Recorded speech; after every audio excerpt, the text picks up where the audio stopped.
Mic 6 test, 1, 2, 3.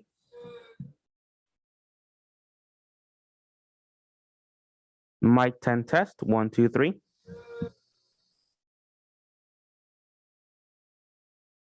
Mic 11 test, 1, 2, 3.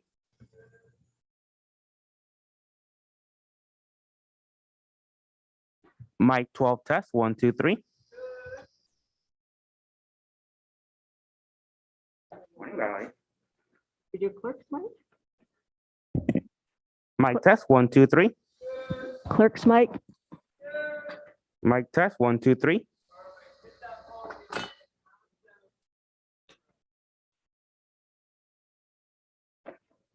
Ouch. Podium test, 1, 2, 3. Hey, Tess, are you able to hear us? Zoom audio check. You sound great. Can you hear us? Perfect, can hear you too. Sounds good. Thank you.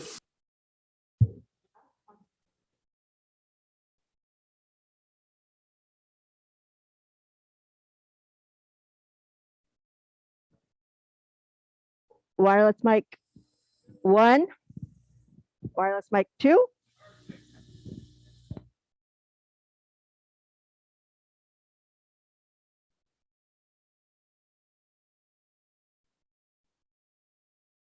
I didn't set it up, Emmanuel set it up, but when I joined, I couldn't hear them at all.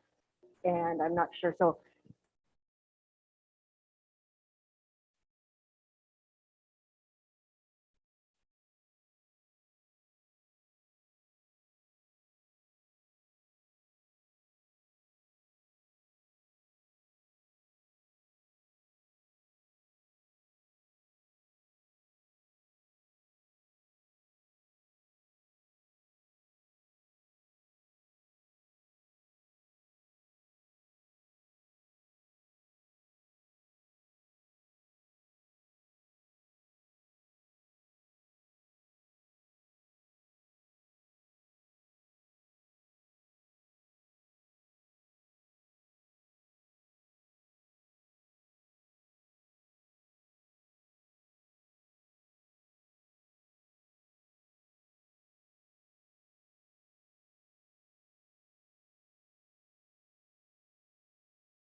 Trejo, Askew, and Lopez appearing via video conference. Thank you.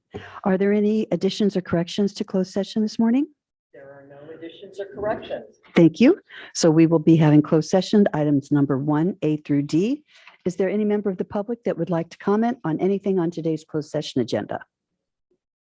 I'm seeing no one in chambers And there are no hands raised. and no hands raised. With that, we will close that part of public comment and we will recess into closed session, reconvening here at 10:30 a.m.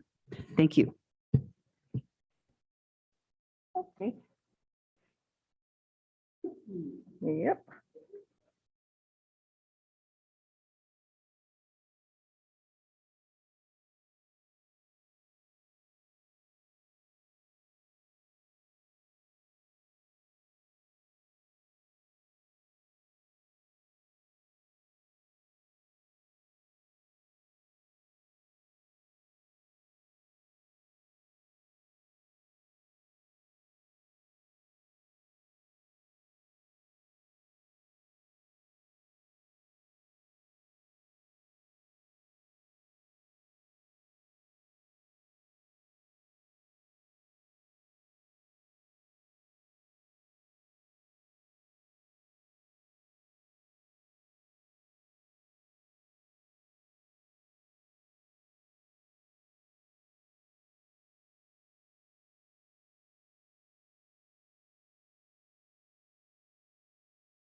Mic test 4, 1, 2, 3.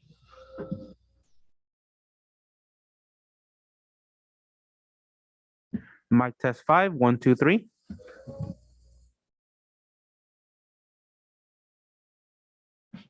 Mic test 6, 1, 2, 3. Clerk's mic. Mic test 10, 1, 2, 3.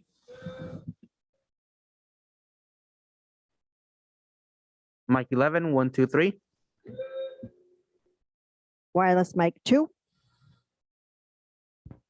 Diego's mic.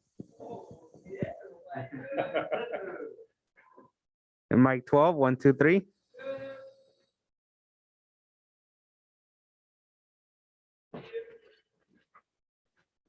Staff 1, 1, 2, 3. Staff 2, 1, 2, 3.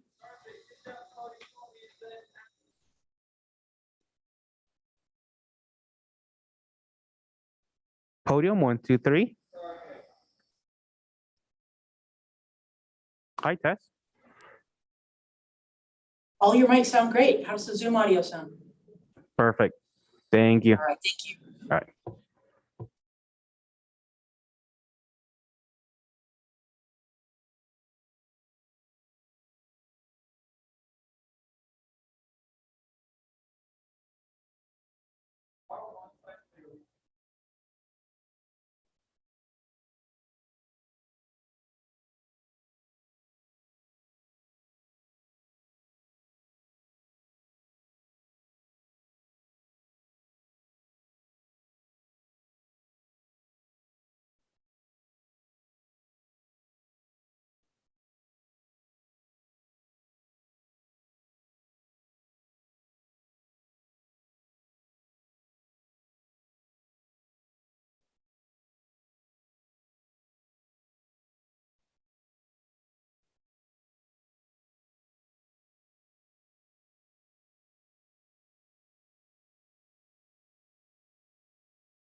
Yep, everybody's there.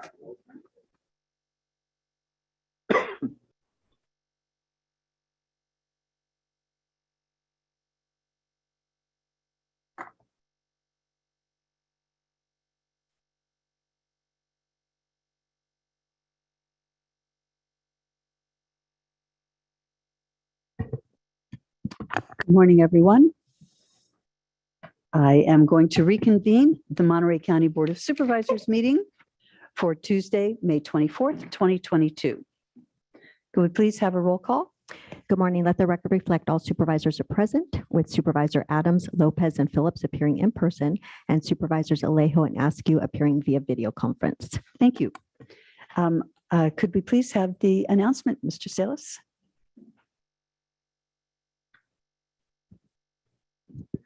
Muy buenos días, mi nombre es Diego Celis.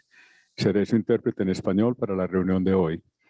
Si usted está planeando hacer un comentario y necesita servicio de interpretación, por favor, hablar lenta y lo suficientemente fuerte para que yo le pueda escuchar. Hacer una pausa al final de sus oraciones para asegurarse de que tengo la oportunidad de interpretar. Muchas gracias. Thank you, Mr. Salas.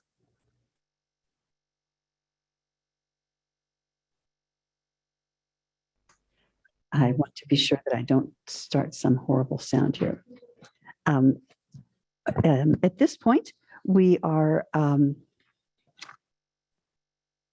going to have the Pledge of Allegiance, and our Pledge of Allegiance today is going to be Justin Tran, who is a representative from the Monterey field of staff for Senator John Laird.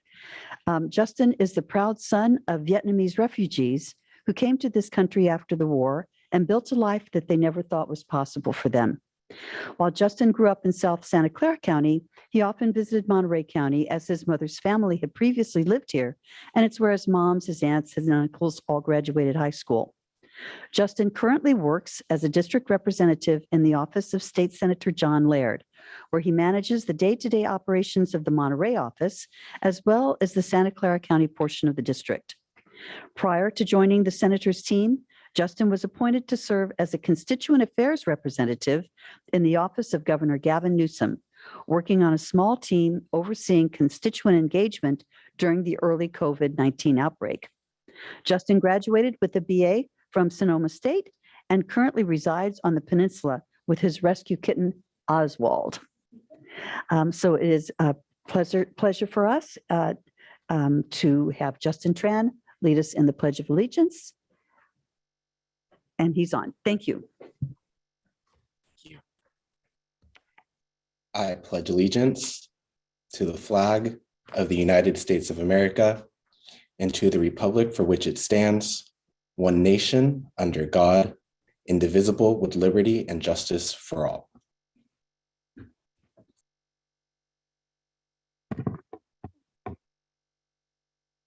Thank you so much, Justin. And this is in honor of Asian and Pacific Islander Month, which is this current month of May.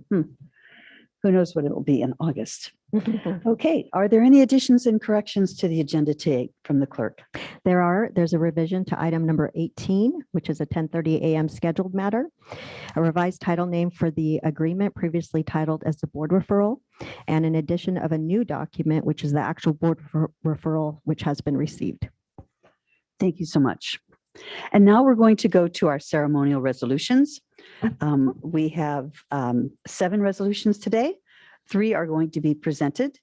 And before we even do that, why don't we go ahead and see if is there any member of the board who would like to comment on today's ceremonial resolutions? I'm seeing none. Is there any member of the public that would like to comment on today's ceremonial resolutions?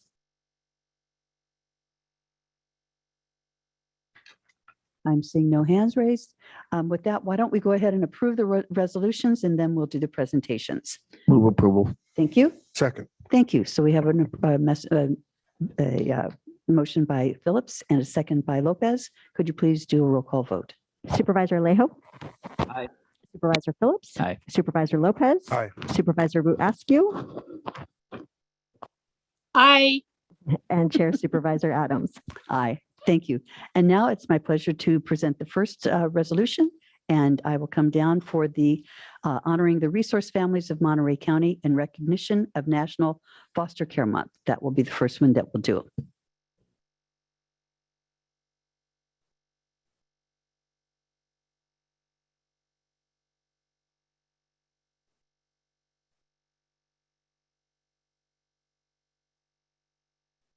And I think we have some people here who are going to be letting us present the resolutions to them. Good morning. Thank you for being here with us. So maybe you can hold this and I can do some reading for us. Okay, how about this? So whereas May is known across the nation as National Foster Care Month, and the official theme of May 2022 is relative and kin connections, keeping families strong.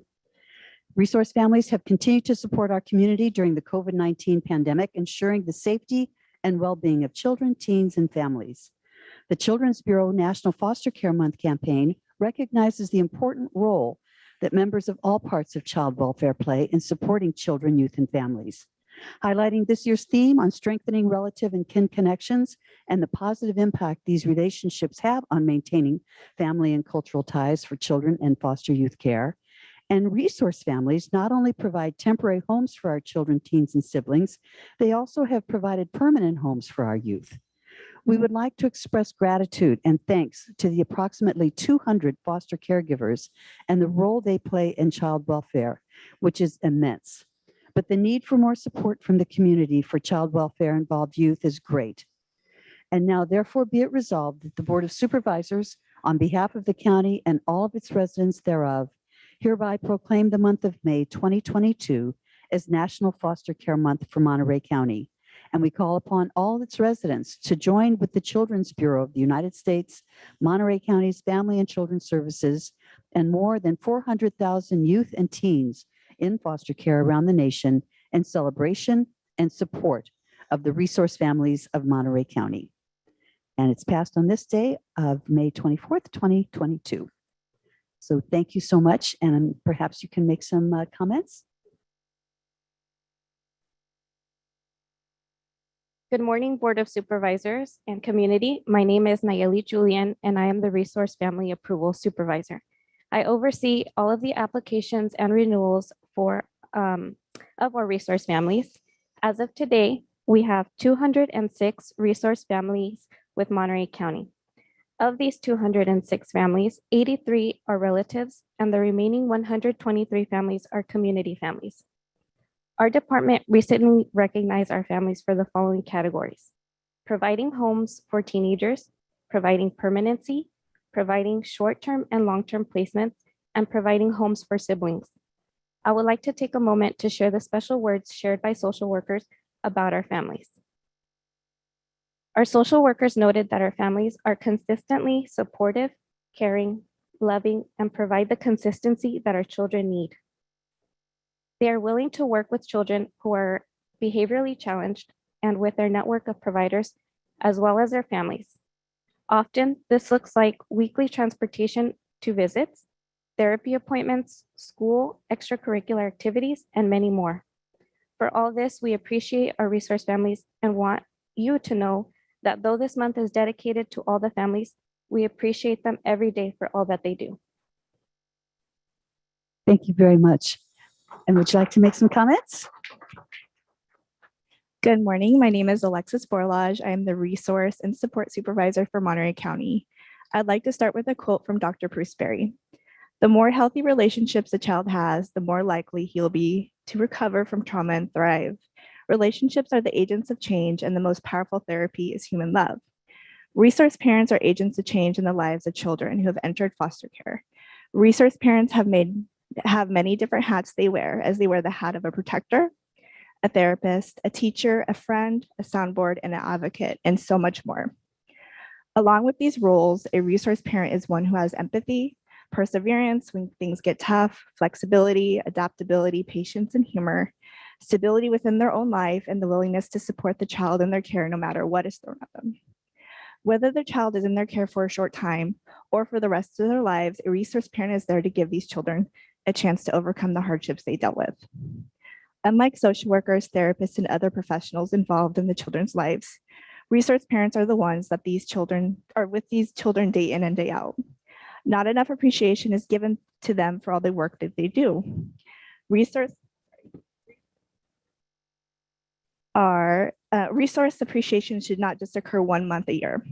This appreciation should be shown on an ongoing basis to demonstrate that resource parents are at the core of being agents of change for these children.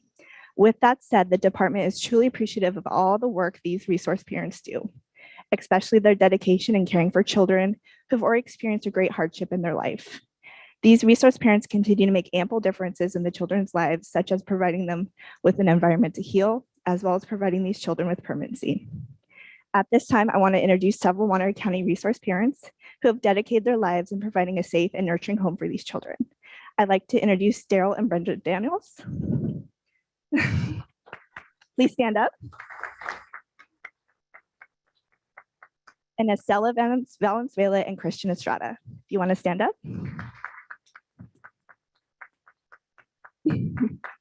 I, on behalf of the department, want to thank you all for your dedication you put in every day in ensuring these children have care they need to heal and overcome the many struggles they have faced. Without you and other resource parents, these children will not have a chance to thrive in life.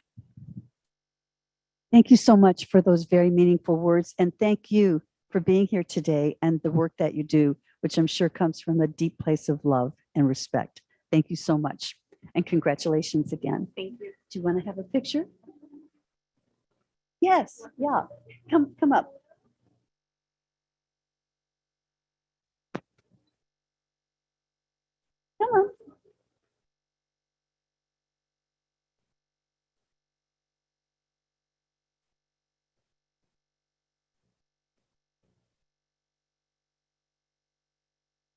Oh, you hold the resolution though.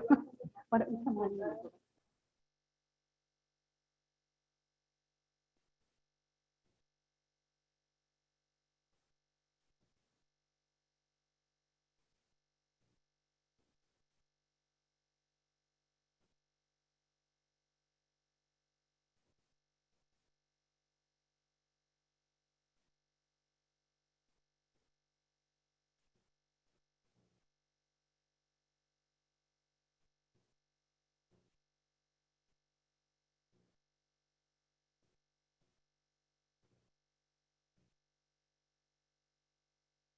Thank you again, and congratulations on all your good work.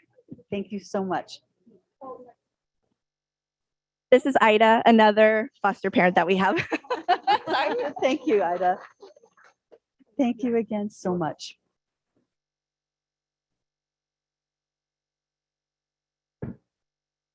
Our next resolution is in honoring Asian American and Pacific Islander Heritage Month. And we have Juan Rodriguez, who is going to be accepting the resolution today. Thank you very much. And I must say, because the print is so tiny and there's so much to say, that I'm going to kind of encapsulate some of it here. Thank you very much, Juan. Whereas our nation celebrates Asian American and Pacific Islander Heritage Month to celebrate the many contributions and accomplishments of Asian Americans and Pacific Islanders in our country. And whereas Asian Americans and Pacific Islanders encompass all of the Asian continent and the Pacific Islands of Melanesia, which is New Guinea, New Caledonia, Vanuatu, Fuji, and some of the Solomon Islands, Micronesia, the Marianas, Guam, Wake Island, Palau, Marshall Islands, Kiribati, Nauru, and the Federated Islands of Micronesia, and Polynesia, which is New Zealand, the Hawaiian Islands, Rotorua, Midway Islands, Samoa, American Samoa, Tonga, Tuvalu, Cook Islands, French Polynesia, and Easter Island. May was chosen to commemorate the immigration of the first Japanese to the United States on May 7th, 1843, and also to mark the anniversary of the completion of the Transcontinental Railroad on May 10th, 1869, since the majority of the workers who laid the tracks were Chinese immigrants. And whereas California is home to 6,278,000 people of Asian and Pacific Islander ancestry, and Monterey County is home to about 32,000 Asian Americans and Pacific Islanders. The history of Asian Americans and Pacific Islanders is inextricably tied to the story of the United States, California, and Monterey County. In Monterey County, the early Chinese settlement can be traced to 1850, when Chinese fishers were some of the first to discover the bounties, the rich bounties found within Monterey Bay, and helped establish Monterey as a prosperous fishing port. Japanese fishers arrived in the 1890s, advanced abalone fishing in Monterey Bay, comprising at some point about 10% of the robust fishing industry in all Monterey County. Monterey County attracted a sizable Filipino community, and by 1930, as many as 35,000 Filipino laborers worked in our county. They contributed, among other things, to labor rights by organizing the Salinas Lettuce Strike of 1934, earning laborers a wage increase and the recognition of their union. And in recent years, anti-American, anti-Asian American, and Pacific Islanders bigotry and hate have spread throughout the country. And Stop AAPI Hate, a nonprofit that records hate incidents, states that between March 19th, 2020 to December 31, 2021, they received reports of 10,905 hate incidents against Asian Americans and Pacific Islanders. Hate in any form is not a part of a pluralistic and enlightened society. And whereas each May is an opportunity to acknowledge and share the historical and current contributions of Asian and Pacific Islanders Americans to our county. Now, therefore, be it resolved that the Board of Supervisors of the County of Monterey, on behalf of the residents thereof, proclaims May 22nd as Asian American and Pacific Islander Heritage Month in Monterey County. And be it resolved that the board urges Monterey County residents to come together in solidarity with anyone vulnerable to violence and racism. Thank you. Anita? Sure. Well, thank you, Supervisor Adams, and thank you, Board of Supervisors. With great honor, I received the resolution on behalf of the county. My hope is that next year we have an AAPI employee resource group that will be standing here with you next time. Excellent. Thank you. Thank you very much.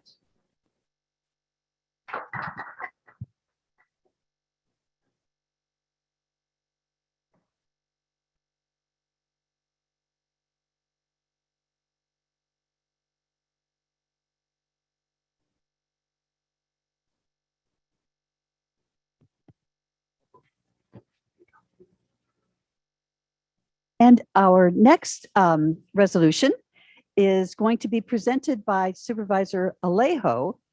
Oh, and okay, and Chris is going to come down to do some of the presentation, but I'm going to be staying here with him because the person who's getting honored is someone I've worked with for many, many, many years.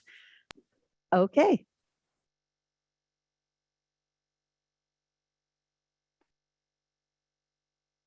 Luis, are you ready? Yes.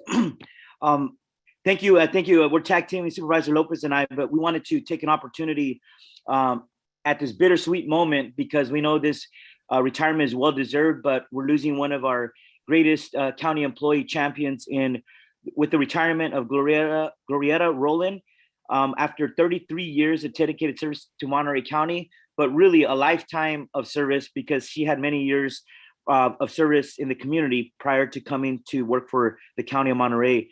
Glorietta is a Salinas native-born daughter, but she grew up in Seaside, where she attended Monterey High and graduated from Santa Cruz High School, and then attended Monterey Peninsula College, Hartnell College, and additional course work in Germany, while her husband served in the military. Glorietta served the Monterey County community through her work through various nonprofits, including the Domestic Crisis Services, now known as Community Homeless Solutions, and then Salvation Army, Sun Street Centers, the Coalition of Homeless Service Providers, where she served as executive officer from 2005 to 2007. Glorietta joined Monterey County Department of Social Services as a management analyst back in November of 2012. And during her tenure as management analyst, Glorietta played a critical role in developing homeless programs such as the Monterey County Safe Parking Program and the annual winter warming shelter, which operated in roaming locations until the culmination of creating the Share Center, which is now on our property at 855 East Laurel. She volunteered to support emergency operation centers, and she also served as a member of the Emergency Food and Shelter Local Board, the Salinas Downtown Community Board, the Homeless Census Point in Time Planning Committee, the Action Council as a board member, and the Commission on the Status of Women. So let it be resolved that the Board of Supervisors for the County of Monterey, on behalf of all of our residents, acknowledges, commends, and thanks Glorietta Rowland for her 9 years and 6 months of exemplary services for the Monterey County and her lifetime of service to the people of Monterey County as well. With that, I'm going to pass it to Supervisor Lopez to present the reso, and thank you, Supervisor, for assisting me here. Privilege to stand up here and say that I was sure staff made a mistake. When I looked at the actual years worked at the county, it didn't seem right. You know, I as long as I've been here, I've seen the impact that you've had on lives. And it said you only joined us in 2012. No way. Glorietta is an institution in Monterey County. For sure, she's been with us about 40, 50. I don't know. The number's got to be bigger. Oh, I know. I learned that. But when you have such a big impact, I can get the numbers wrong. And so, you know, Supervisor Alejo really touched on the important whereas is about the work. But there was one that stood out to me. And it's the motivation. And I think about you and the impact you've had on so many wonderful people in Monterey County in their darkest hour. And when I think about why people retire, what are they going to get from that time? There was a whereas here, and it was one of the last ones. And it says, you announced your intent to retire June 1st, 2022 to pursue her personal interests along with her son, daughter, and 2 grandsons. Everything we do is for community and family is where that starts. And that one hit me at the core. Glorietta, thank you for all you've done for so many families in Monterey County. Thank you to your family for their sacrifice and the time they've given us. And you earned this retirement. And I can't wait to see all the wonderful pictures online.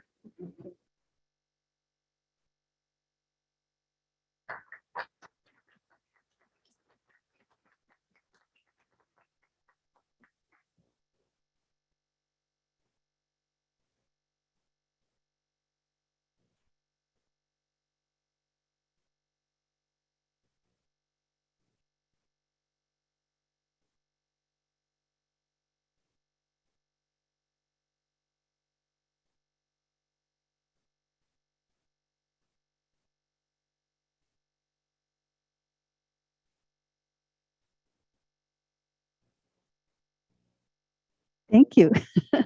No, Glorietta, our work together precedes the time that you spent here at the county. And it's been just, you were always an icon out there, always. The work that we did through United Way and all of the different components of our county, all of the different areas that people had great need. You were just there. You were always there. And it's been a real pleasure to be able to work with you. I think one of the things that I will always remember about you, in addition to your beautiful face, is that distinctive voice that you have, which every time I heard it, I knew this is going to be okay. This is going to be okay. And I just really want you to know how much I appreciated everything that you did for the entire community, beyond what you've done through the work that you've done at the county, and how much I appreciate and really am grateful for you. And I wish you well in your retirement. I know you'll have you've earned it, and good on it. Thank you. Thank you. Wow, this is amazing. It has been a wonderful journey. I bet I'm excited to see what the next destination is. I truly want to thank all of you for the very, very kind words.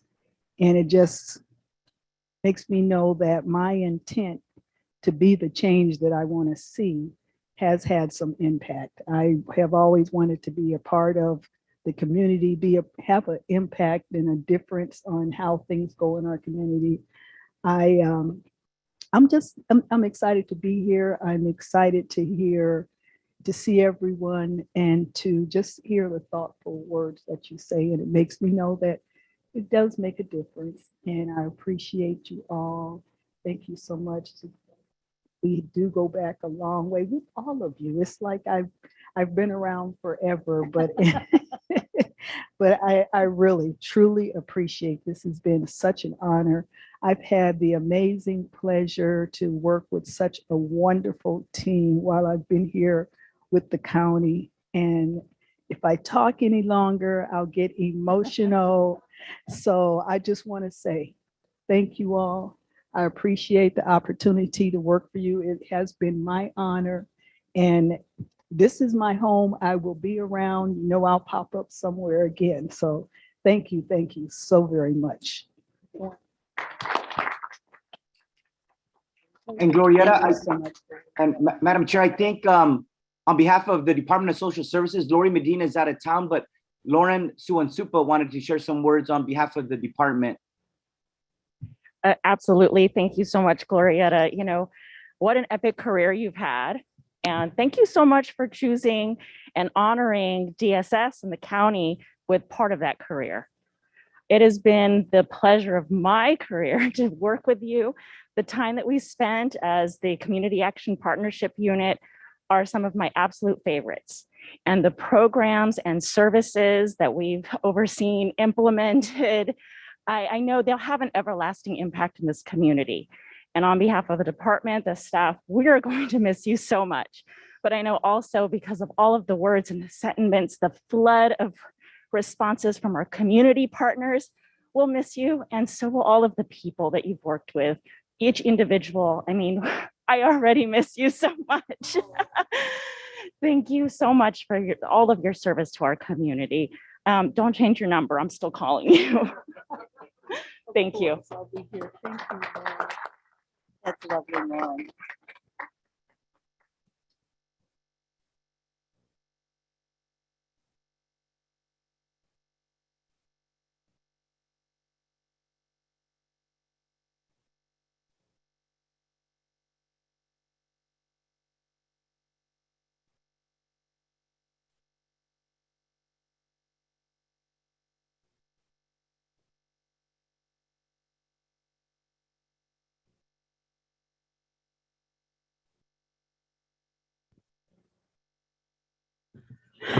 Thank you all so much. And again, congratulations to the recipients.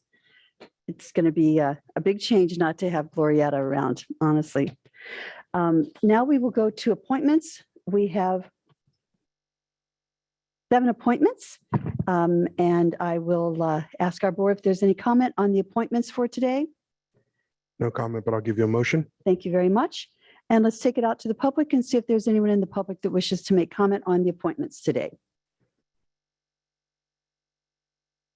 I'm seeing no one coming forward. Is there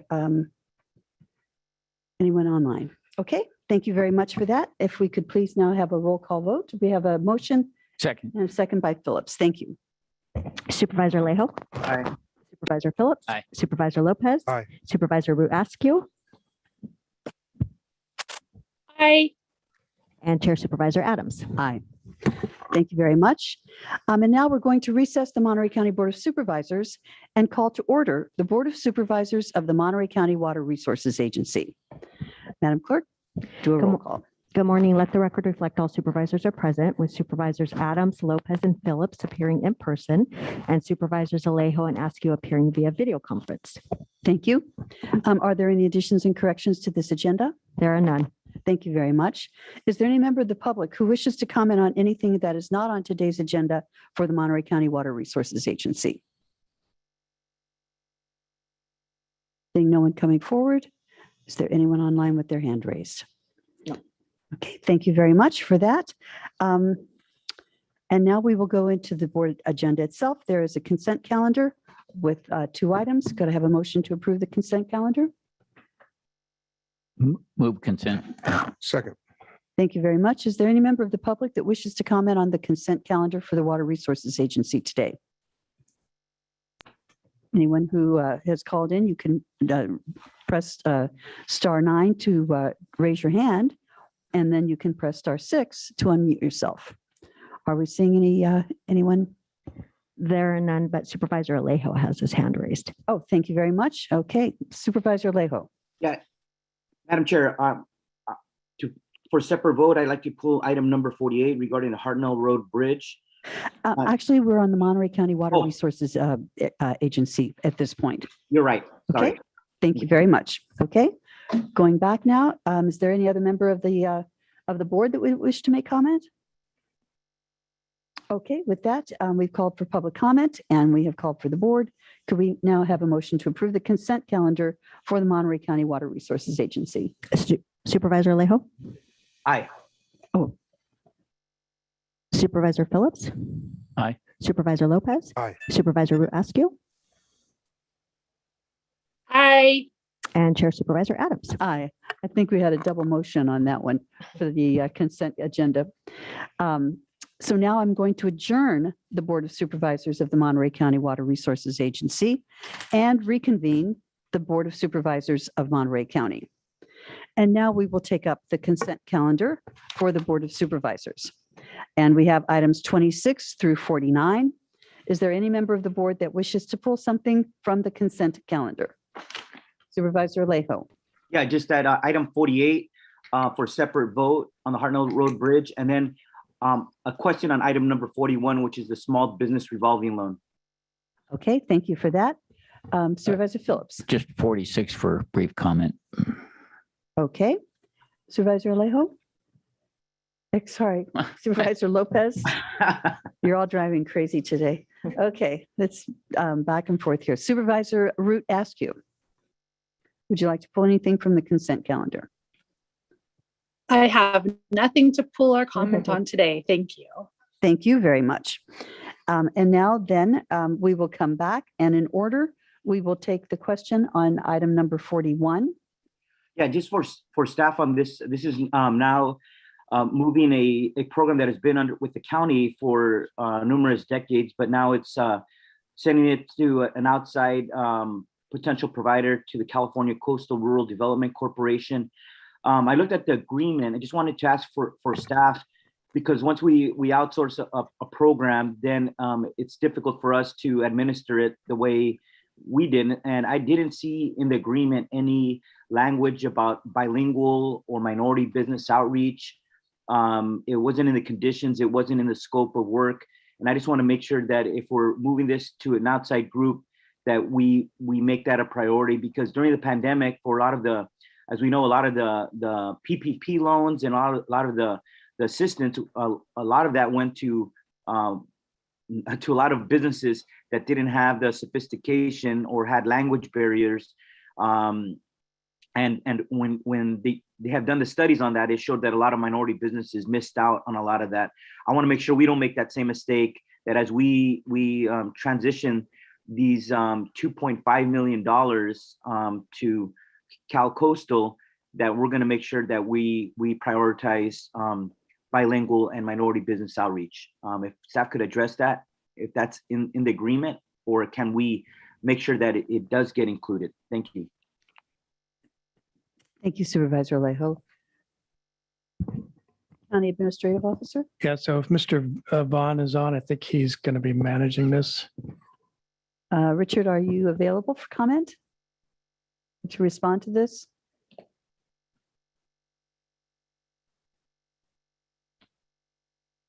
I'm not seeing Richard on the call. Yes, There we I'm are. here. There we are. Thank you, Richard.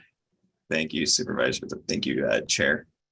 Yes, so this specific item, what we're requesting is just to go ahead and amend this agreement that's already in place. This agreement was in place for 5 years prior to me arriving here with the county. And so the increase in the funds is through a grant that was received by Monterey County back in 2020 for this specific small business revolving loan fund. And there are very specific parameters set around this funding that was provided to us in a grant form. And that is specific to small businesses in Monterey County that were affected by COVID. And I believe we do have Lee from Cal Coastal on the line who can potentially touch more on that. Is that Mr. Takakawa? Correct. Okay, Lee, are you able to unmute yourself to respond to these questions? And as a panelist. Hi there, can There we everyone? go. Yes, we can hear you fine. Thank you. Hi, good afternoon, Board of Supervisors, and specifically to Supervisor Alejo's question. Actually, Cal Coastal has been administrator for the county for almost 20 years now. So as Richard mentioned, we are under an existing agreement which expires June 2022, but that was covering the old capitalized funds. When the county received a new injection of funding back about 2 years ago from EDA, it increased the amount, the 1.6 million in additional funds with some administrative money. So the existing agreement was insufficient to cover the amounts of the new CARES Act money. Cal Coastal, as you know, we've been around for 40 years and we make small business and farm loans. So we've been marketing this fund already to we have bilingual staff, bilingual marketing that we do. And if you recall, at the beginning of the pandemic, we made over 20 emergency microloans at 2.44%. So yes, we are doing all of that, and we are an existing administrator for the county. Thank you for that reassurance on those outreach services. It wasn't clear how long you had administered this from the staff member that I read last night, but thank you. Over 20 years, and we're very happy with the relationship with the county. Again, I believe the board may see a RLP request for a proposal coming up for the new contract because it does end in June. We do have severe deadlines to meet, the CARES Act deadlines as well. And Richard, if you'd like to talk a little bit about that, but it has created a bit of an administrative problem for Cal Coastal to administer because of the insufficient amount of the current agreement. So that's why Richard is having to go to the board with the amendments. But it's a terrible timing because it's right at the end of our contract and this money expires soon. So we're in a bit of a time dilemma right now. Thank you. Thank you, Mr. Takakawa. Any other questions? Supervisor Alejo? That addresses it for me. Thank you. Okay, thank you very much. And then we will go to item 46 for a comment. Yes, I just appreciate Public Works moving this up on their agenda, time agenda, because that Cooper Road is, if someone has to take that, it's, if I have my sports car that day, I won't take that road unless I have my truck. It's bad. And Murphy Road, Murphy Crossing is the worst I've seen in the county. And we were really getting a lot of heat. I know Supervisor Alejo has stepped in too to help mediate that because we really need that road. The farm workers have trouble getting across it going to work and back. So I appreciate Public Works moving this up. Thank you. Thank you. And now I would like to go ahead and propose that we make we have a motion to approve the consent agenda absent item number 48, which we will pull for a separate vote. I want to speak on item 46. Oh, 46. All right, go ahead. Yeah, just to add on to what Supervisor Phillips said, we're excited that this is I think one of the worst roads in the county, but it's one of those roads that connect both Santa Cruz and Monterey County from San Juan Road to Riverside Highway 129 in Santa Cruz County. But it's in really bad shape. And this is one of those roads that our constituents have asked to fix for such a long time. And I am also glad that Public Works prioritize this to be able to start groundbreaking on the renovation of the repaving in the next few months. And so we did reach out to Santa Cruz County, the CAO and their Public Works so that they could also prioritize, and hopefully they will repave their half of that road almost at the same time as us. So I've been in touch with CAO Carlos Palacios and trying to get that expedited so that it matches hopefully the timeline that our Public Works Department has set. Thank you. Thank you. I also see that we do have a hand raised by a member of the public. And if you would like to comment on anything on the consent agenda, I'm calling on Taja Chapelet Lanier. Who I see has your hand raised. You can press *6 to unmute yourself.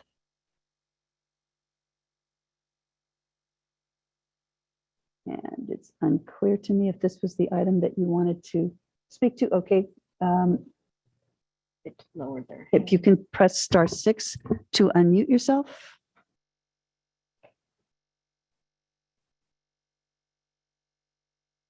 Like she lowered her hand.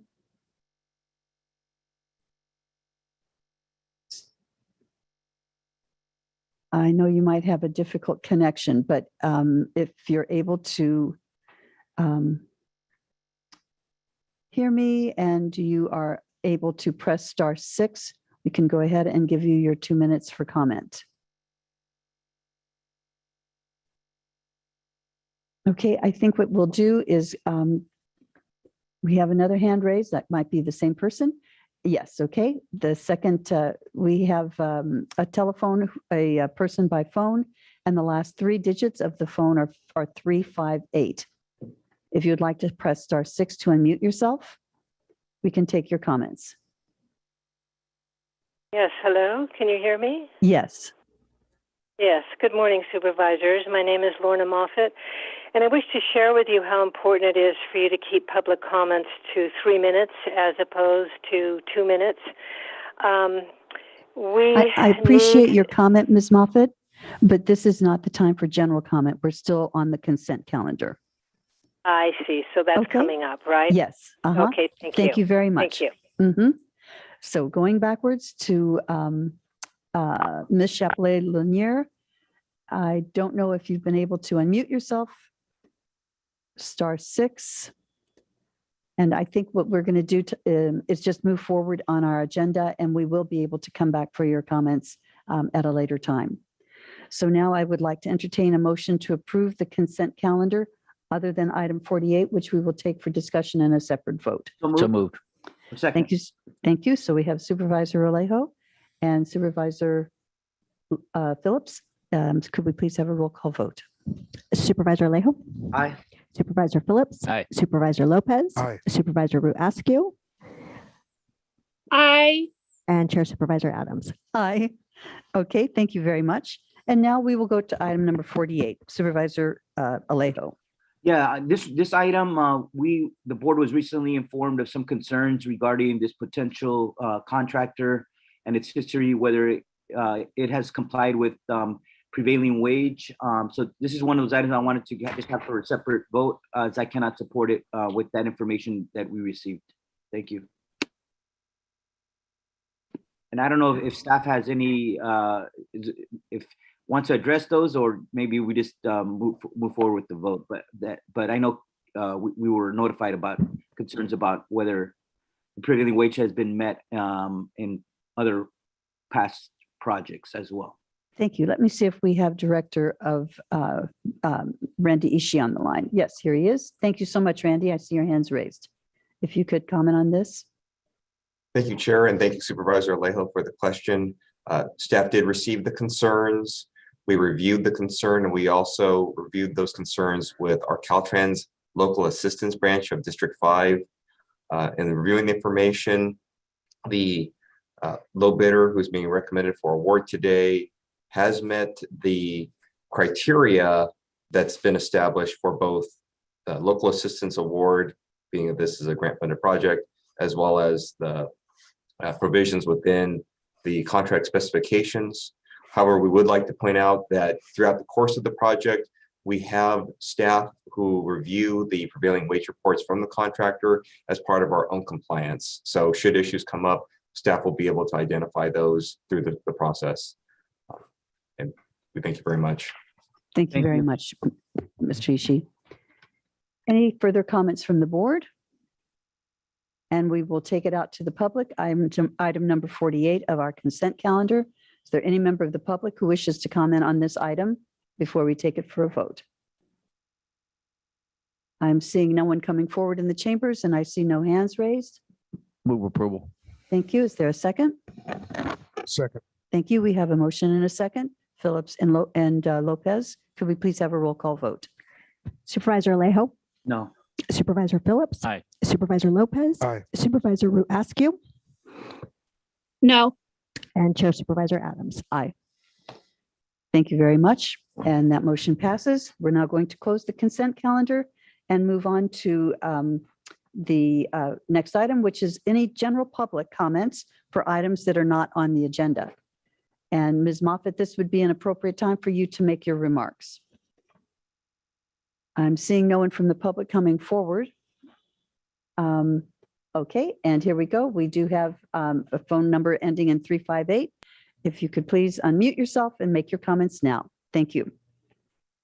Ms. Yes, Moffett. good morning, supervisors. Can you hear me? Yes, we can hear you just fine. Yes. I'm Lorna Moffett, and I wish to share with you how important it is for you to keep public comments at 3 minutes as much as possible. You know, we need politicians that respect public opinion and welcome it as a way of engaging you in informative matters that you may not otherwise be aware of.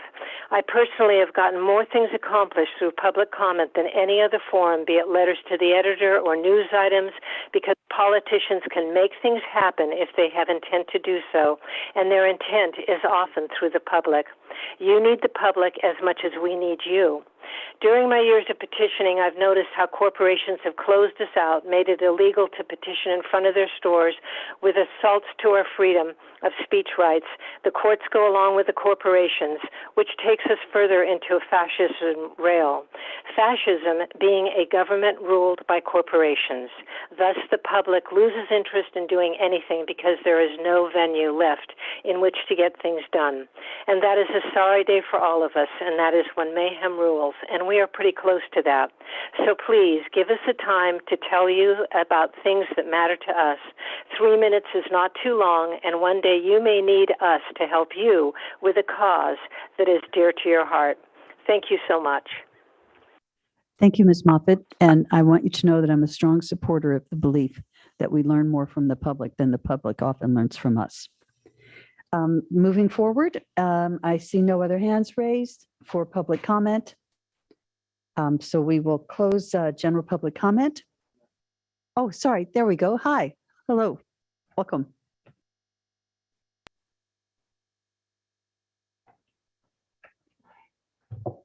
Sorry, I'm a bit slow now. Name is Eric Peterson. And it's been a few years since I brought up Connor Stapleton. He's the son of a friend of mine. He's paranoid, schizophrenic, alcoholic, homeless, lives on the streets, usually the streets of Seaside, occasionally Sand City, occasionally the Monterey County Jail. And I bring him up because his birthday was Saturday. Connor has made it somehow to 43, but he's still on the streets. He spent more than half his life on the streets of Seaside, mostly Seaside. And I really don't want to bash Glorietta because she's such a wonderful all-star. But you've heard, and I've heard, some great presentations from staff about the wonderful things they're doing for homeless. Yet we've got Connor on the streets for well over 20 years.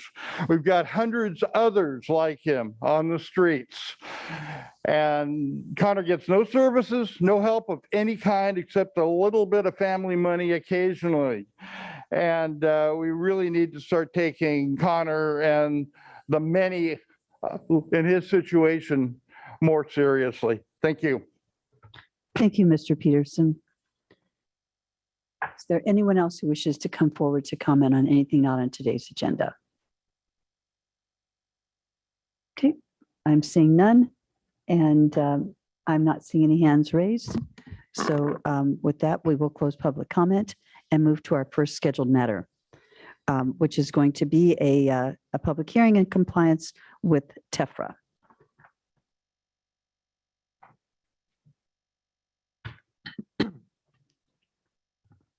Good morning, Chair Adams.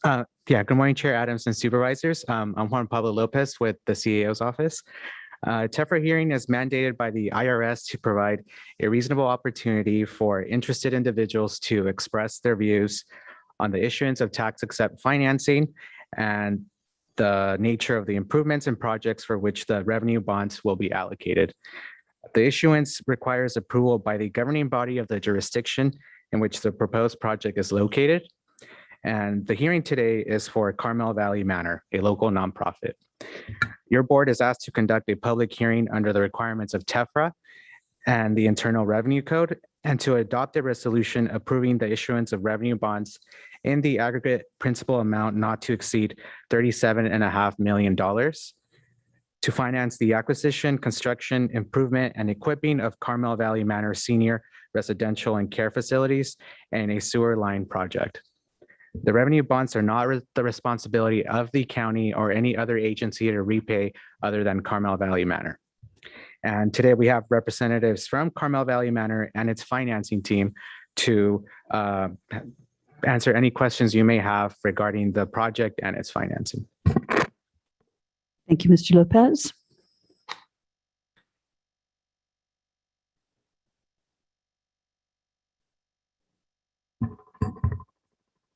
Is there any, do we have representatives who will be making a presentation or just responding to questions? It's just responding to any questions that Okay. people might have. Okay, thank you very much for that. Okay, so we've had our presentation on the Tephra for Carmel Valley Manor. Is there any member of the board who wishes to ask a question or make comment on this item? I'm seeing no hands raised or any body language that tells me you want to ask questions. So I see that I'm going out to the public, but I see that our CAO appears ready to speak. I just want to make sure that you open the public hearing. I'm not sure I heard that, but if you did, that's great. Then you take public comment once you open the public hearing. Okay, so we are actually, as I indicated, holding a public hearing in compliance with the Tax Equity and Financial Responsibility Act of 1982 and the IRS Code of 1986 as amended regarding the issuance by the California Mutual Finance Authority of tax-exempt revenue bonds to finance and refinance the construction, equipping, improvement, renovation, rehabilitation, and remodeling of senior living and related facilities, including the renovation, equipping, and furnishing of certain sewer infrastructure known as Carmel Valley Manor. I'm not sure I said all of the whereases, but I believe that now we can consider that a clear opening of the public hearing. I see no comments from my colleagues on the board. Is there any member of the public that wishes to comment on this item, on this public hearing? I'm seeing none. With that, I will close the public hearing and bring it back to the board for a motion. Move approval. Thank you. Second. Thank you. I'll second, ask you. Okay, I believe that we have a second already. And so we will go ahead and have a roll call vote. Supervisor Leho. Aye. Supervisor Phillips. Aye. Supervisor Lopez. Aye. Supervisor Wu Askew. Aye. And Chair Supervisor Adams. Thank you. I'll say aye. And I also want to thank staff in the Carmel Valley Manor for bringing this forward. The Carmel Valley Manor and the Carmel Valley Area Wastewater District have been talking with my office about the need to extend the sewer services to replace an outdated septic system there. So this is an important step in the right direction. The improvements will have broader benefits to the future as additional properties will now be able to tie into the Carmel Valley wastewater, which is going to be terrific. So today's hearing to allow for public comment on the use of the taxes exempt bonds to finance the project has been completed. And with that, I thank you all very much for your attention to this matter.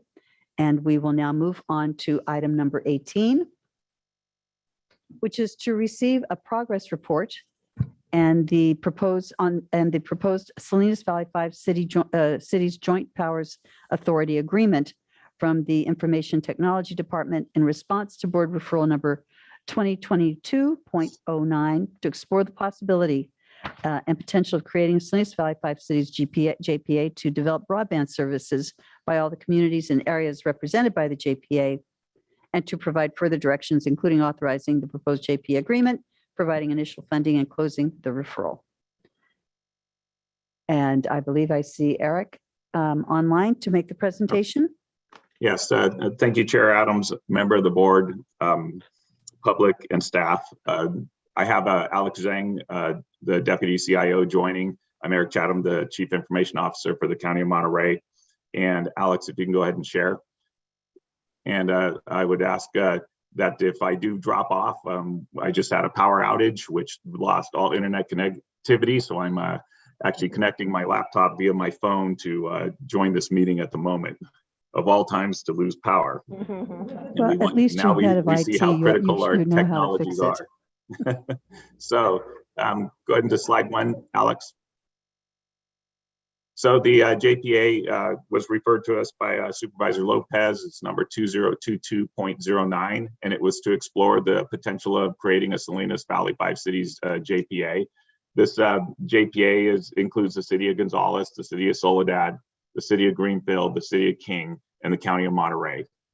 And the primary purpose and why we support this from ITD is the collective vision and strategic planning capabilities the JPA will bring, the cost sharing for administrative services across all the different cities, and maximizing federal and state funding for broadband services. Some of the key things is this will be one of a multi-threaded approach we are taking here at the county for getting broadband to all of our communities, including, just so everyone's aware, we have county free Wi-Fi at 26 different locations, as well as all of our libraries. We are working with Etheric Computing, which won $69 million of RDOF funding, which is specifically slated for bringing broadband services to the county of Monterey.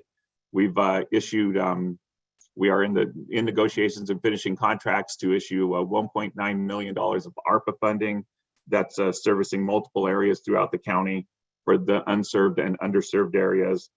And we are working with the state middle mile, different entities to try to get more state middle mile funding throughout the county. And this JPA would be just another feather in our hat for trying to get funds and bring services to the county. Next slide, Alex. So the board, when we brought this to the board on March 22nd, it was suggested we take the JPA, we make additional modifications and get the agreement passed and approved by all the cities.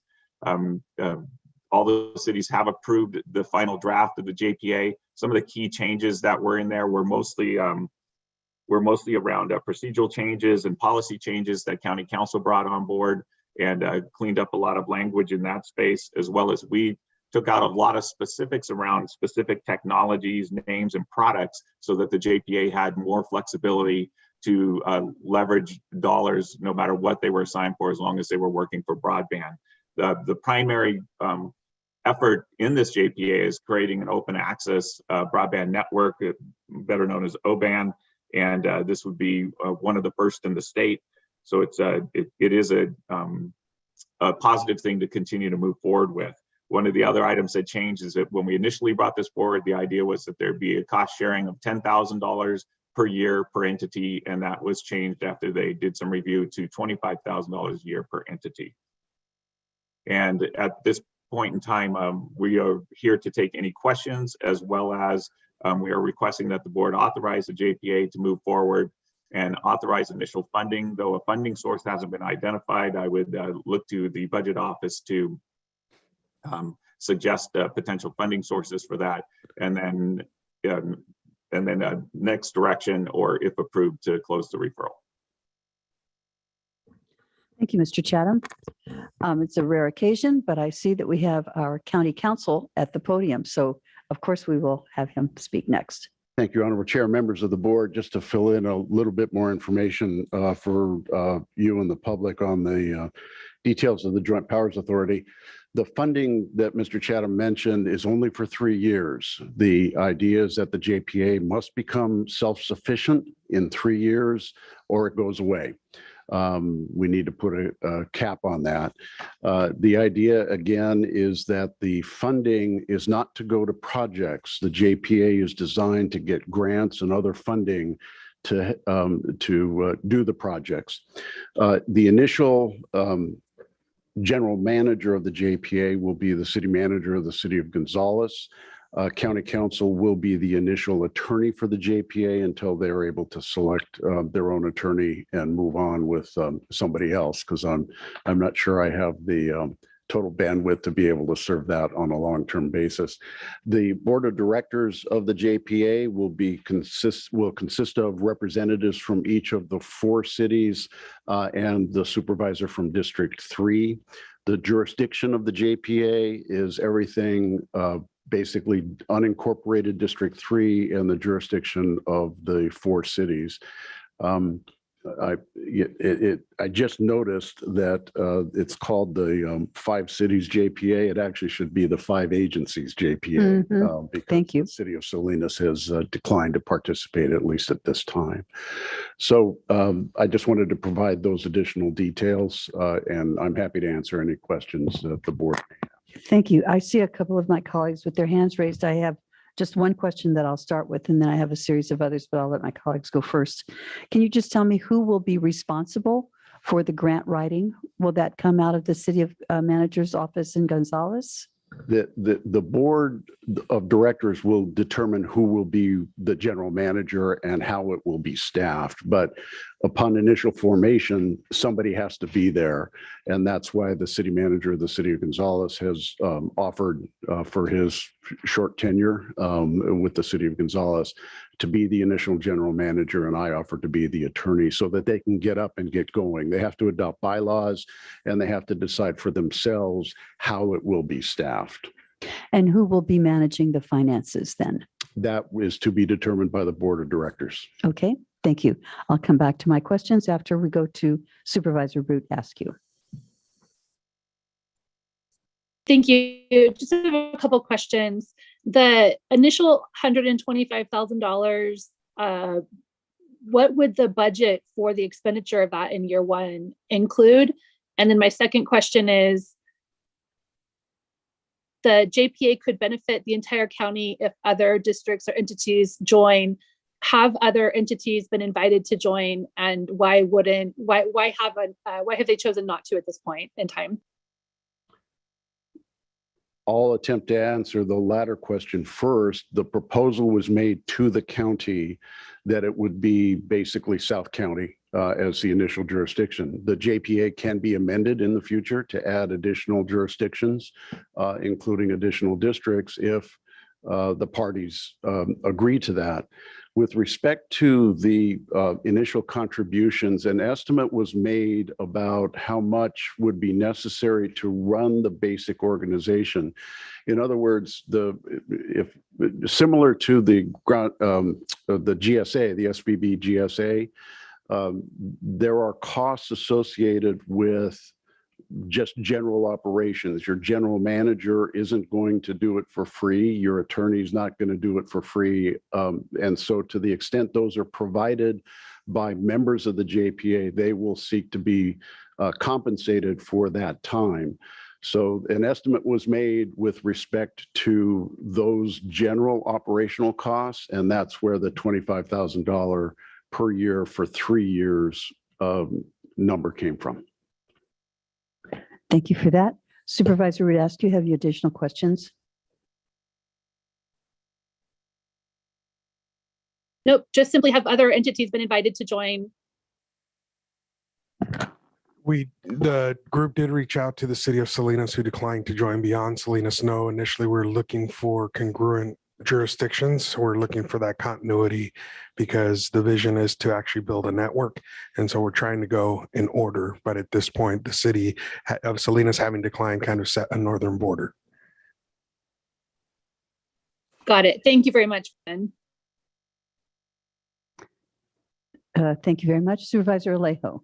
My first comment was what our county council just mentioned, that it was not 5 cities, but the 5 governmental entities. So thanks for that. But we had, I originally had filed a referral aiming to do a larger JPA that eventually, after staff made the rounds with different cities and jurisdictions, it became a broadband task force. And then Supervisor Lopez and the 4 cities in South County wanted to have a more South County regional focus, which I think is good because I know that's where a lot of the work needs to be done, not to mention North County and some parts of the peninsula, but a lot of that work is south of Soledad, where the fiber currently ends. I'm sorry, I got some landscaping noise in my background. But I did want to just comment though that I know Renee Mendez is leaving, so he was, I guess, the person who I would feel confident being the lead on as a city manager on the JPA, but he's leaving to the city of Watsonville. So the question was then, if he's leaving, then who would step in on that role the way this was set up? I think that was unanticipated when this agreement or JPA was drafted. So that's the question number one. And number two, there wasn't much details on what the JPA would do in the staff slides and in the staff memo. There wasn't much details of what would be the first elements done, but or projects of focus. Besides just saying we're going to pursue grant funding, there was just much detail about the mission of the JPA. I'm totally supportive of it. Obviously, I support South County and I support Chris Lopez's leadership here with the South County cities. But just wanted to see if there's more details than what was provided in the reports.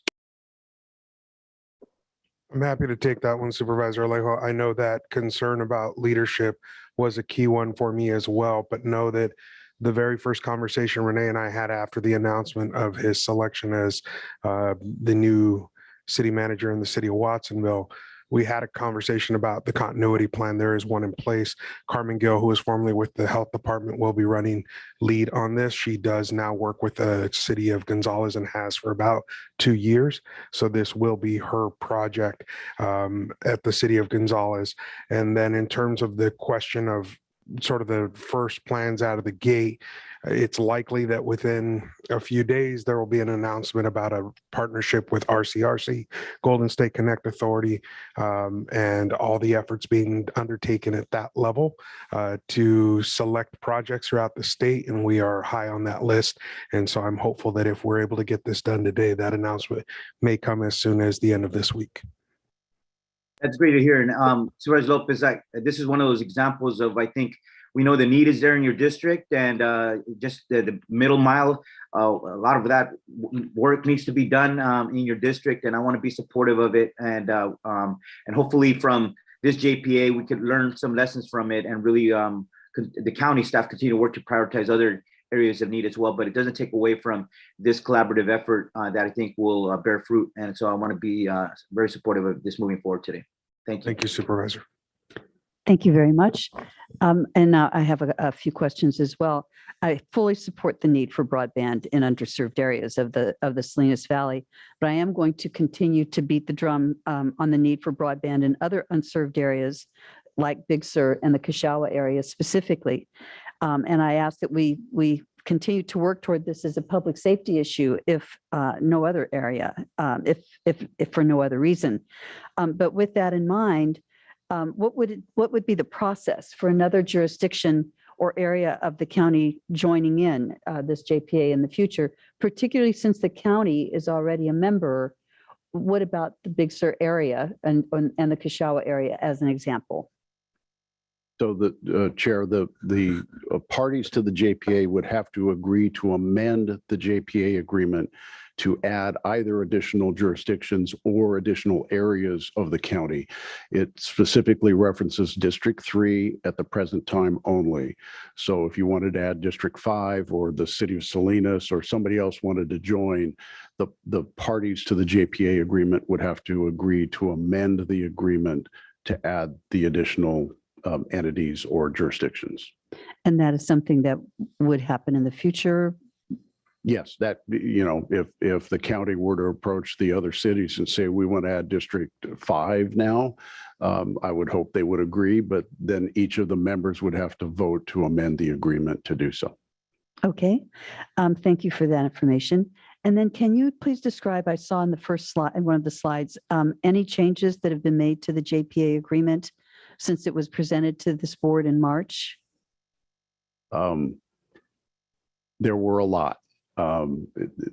And not so much in substance, but more as to form. There were some provisions with respect to indemnity and insurance, initial officers, the staggering of terms, things like that, that I've had experience with.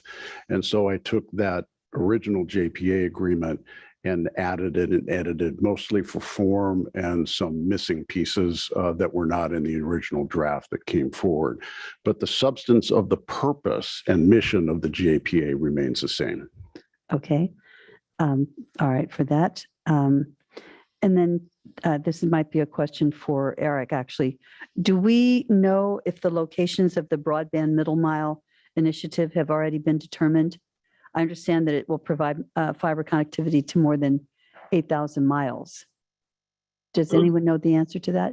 So the initial, and I do believe it was 13 locations were presented. We are actually waiting for, they're supposed to present the next rendition of that, and where they're covering throughout the state in June is what we were, our last conversation with them. Alex, was there any new current updates?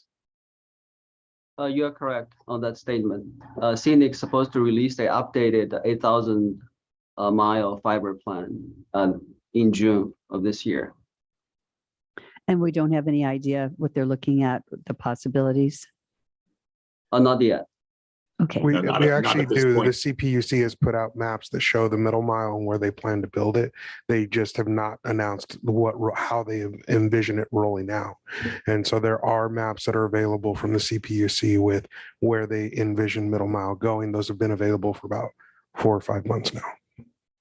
But that has no timeline connected to it. So that's what we're looking for. Okay. Okay. Thank you very much for those responses.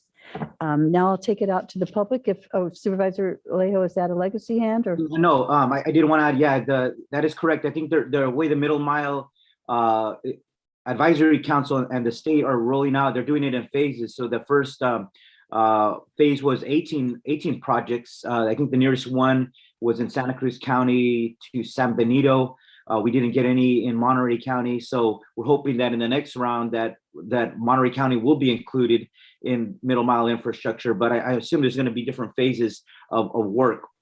We're just hoping to be in the next one. But I also wanted just to point out that just because South County formed their JPA, it doesn't mean that our IT department and the county staff shouldn't be aggressively trying to pursue funding, and whether it's last mile or advocating for the middle mile, because that's going to be state-led, not locally done. But nonetheless, our staff could be looking at other areas of needs, whether it's North County, whether it's around outside of Salinas, whether it's on the peninsula or Big Sur. We still have the ability to carry out that work as a county. It doesn't mean that just because they form the JPS only body that could address this. We could certainly continue to be lead, and we have a very competent staff that could be looking out for other areas of the county that need that infrastructure. Thank you. Thank you. Yes. Thank you, Supervisor Alejo, for that comment. That is what I mentioned earlier. Is this is the JPA is just another thread in the total material that we're building here. And we, as I mentioned earlier, we're working closely with an organization called ETHRIC that won the RDOF funds of $69 million. That is directly coming into Monterey County and covers a vast area of Monterey County. We're tracking that as closely as we can, and hoping that funding comes through and they can start doing work here. So those are, we will continue to be applying for grants as they become available, applying for funds, leveraging ARPA funds, any additional ARPA funds that we have for projects that have already been identified and are ready to roll if dollars are able to show up. So we'll continue to work on all different facets of getting broadband to our constituents. And then can you tell me, Eric, based on what you just said, whether or not, some of the big black holes that we have over in the 5th District, like the entire coast from Carmel down to San Luis Obispo, not having connectivity, or any of the areas way out in the Carmel Valley, like Cachao and Jamesburg, essentially, whether those are part of the area that's being viewed? So yes is the answer on especially in the RDOF mapping that they've done. Those areas have been, some of those areas have been identified. Some of them are a little more difficult, but they found some technology, leveraging the technology that they're using and the Wi-Fi bandwidth that they're using. They will be able to hit some of those areas until it actually starts deploying.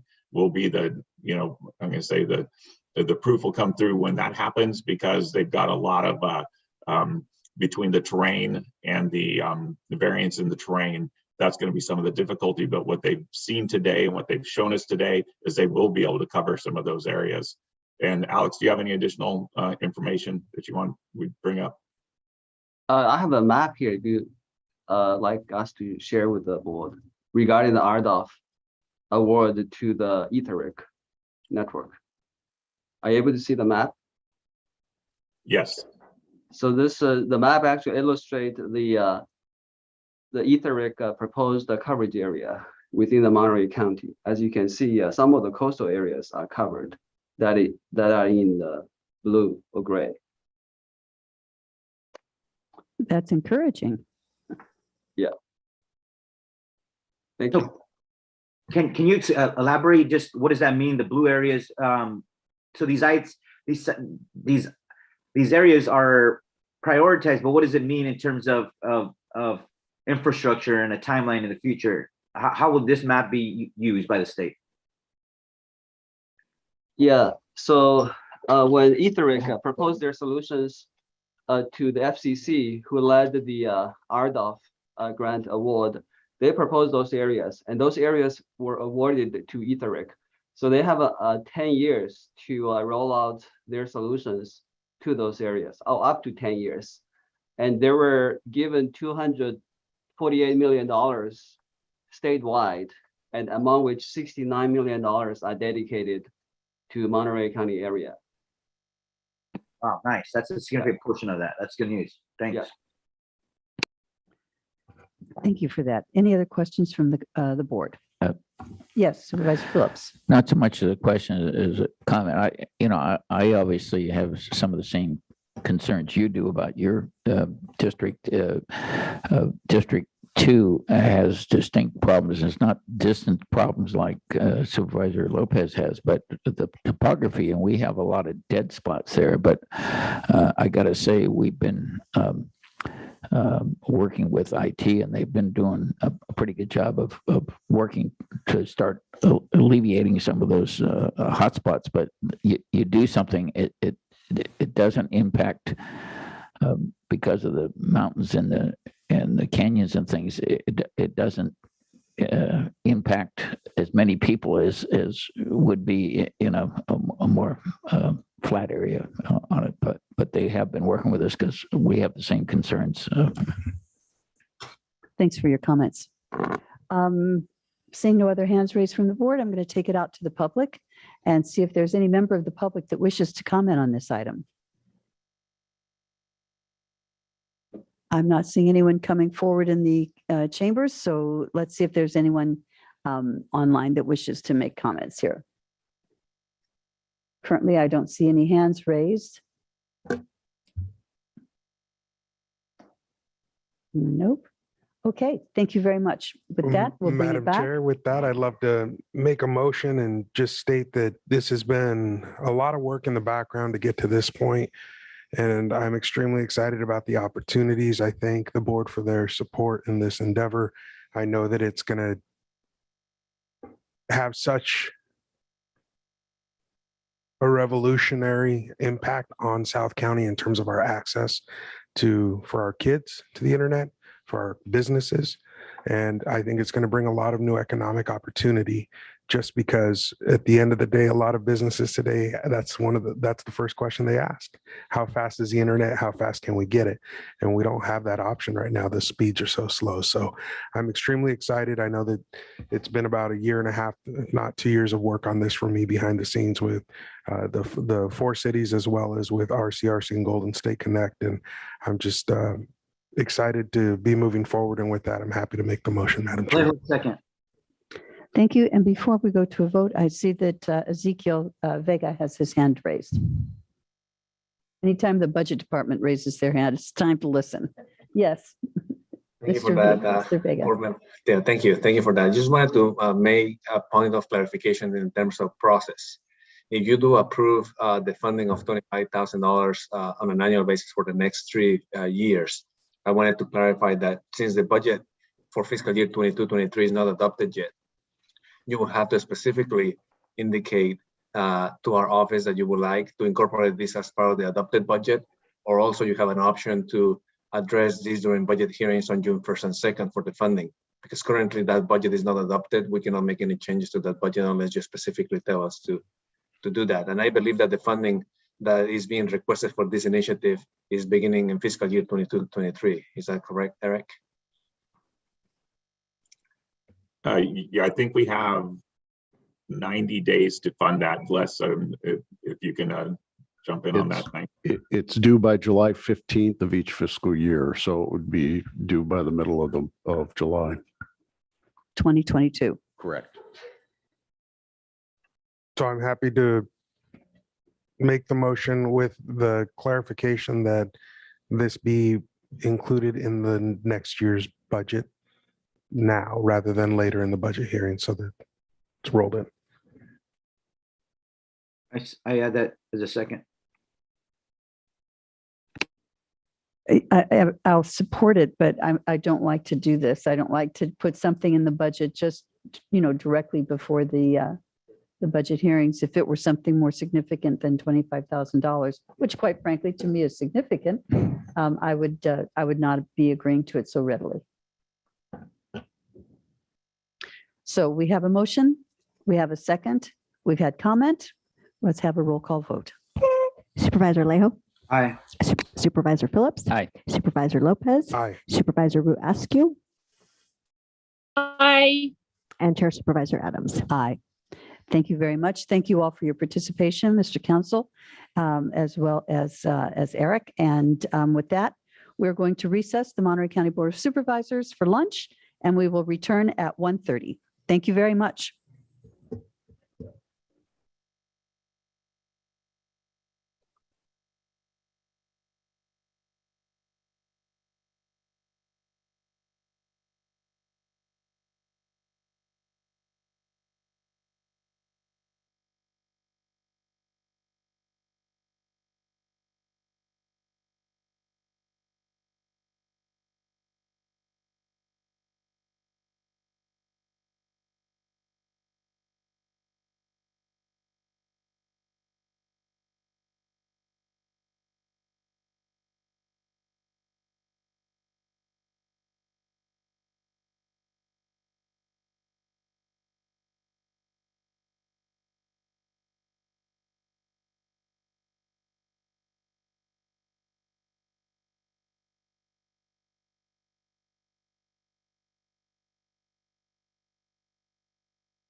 Mic 1 test, 1, 2, 3.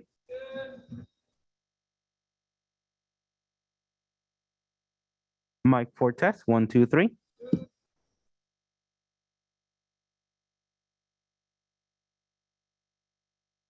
Mic 5 test, 1, 2, 3.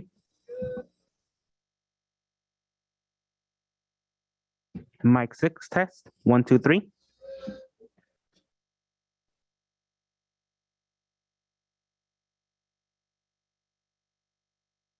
Mic 10 test, 1, 2, 3. I refuse. I refuse. Mic 12, 1, 2, 3.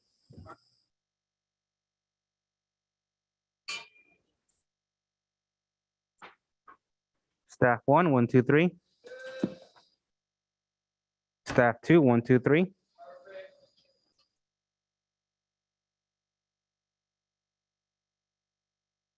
You get the card really quick.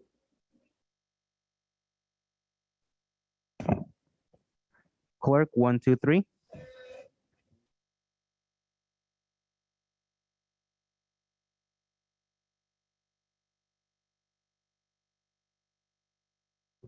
Diego's mic. Mic 2, 1, 2, 3.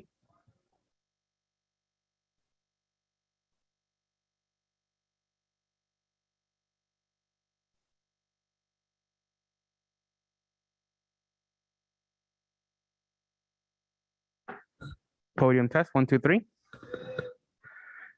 Monterey room test, 1, 2, 3. Mic sound good? Thank you.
Could we please have a roll call? Good afternoon. Let the record reflect all supervisors are present, with Supervisors Adams, Lopez, and Phillips appearing in person, and Supervisors Alejo and Askew appearing via video conference. Thank you very much. May we please have our announcement from our Spanish interpreter, Mr. Diego Celis. Buenas tardes, mi nombre es Diego Celis. Seré el intérprete en español para la reunión de hoy. Si usted está planeando hacer un comentario y necesita servicio de intérprete, por favor, hablar lenta y suficientemente fuerte y claro para que yo lo escuche. Y hacer una pausa al final de sus oraciones para asegurarse de que tengo la oportunidad de interpretar. Muchas gracias. Thank you, Mr. Celis. And now we are going to get into our afternoon schedule. We first will look at new referrals. Are there any new referrals for us? Excuse me. There are no new referrals this week. The referral matrix is attached to the agenda for anybody's information. Thank you very much.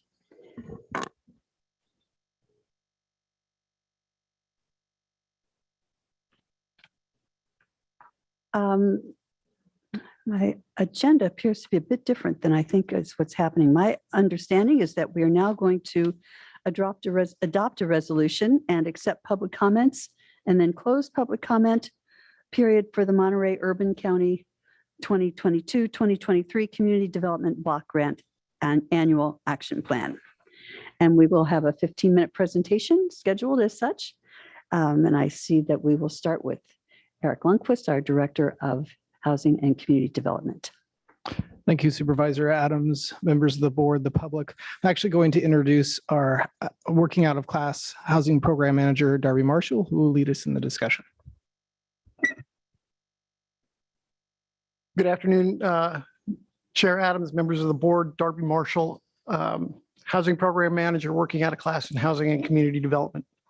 Today, we're here to consider the FY 22-23 annual action plan, starting by accepting public comments and closing the public comment period, adopting and authorizing the housing program manager to submit the 22-23 Urban County Annual Action Plan to HUD, approve the subrecipient agreement templates for use with the Urban County program, authorize, and this is a slight change from the board title, authorize the Housing and Community Development Director or their designee to execute the subrecipient agreements with Urban County subrecipients and related agreements, and adopt and authorize a resolution that will authorize the Director of Housing and Community Development to sign documentation required for environmental reviews associated with projects funded with community development block grants. So the Urban County in the process, the Urban County was formed in 2013 as a collaboration between the county, the city of Delray Oaks, and Gonzales. In 2018, the cities of Greenfield and Sand City joined the consortium.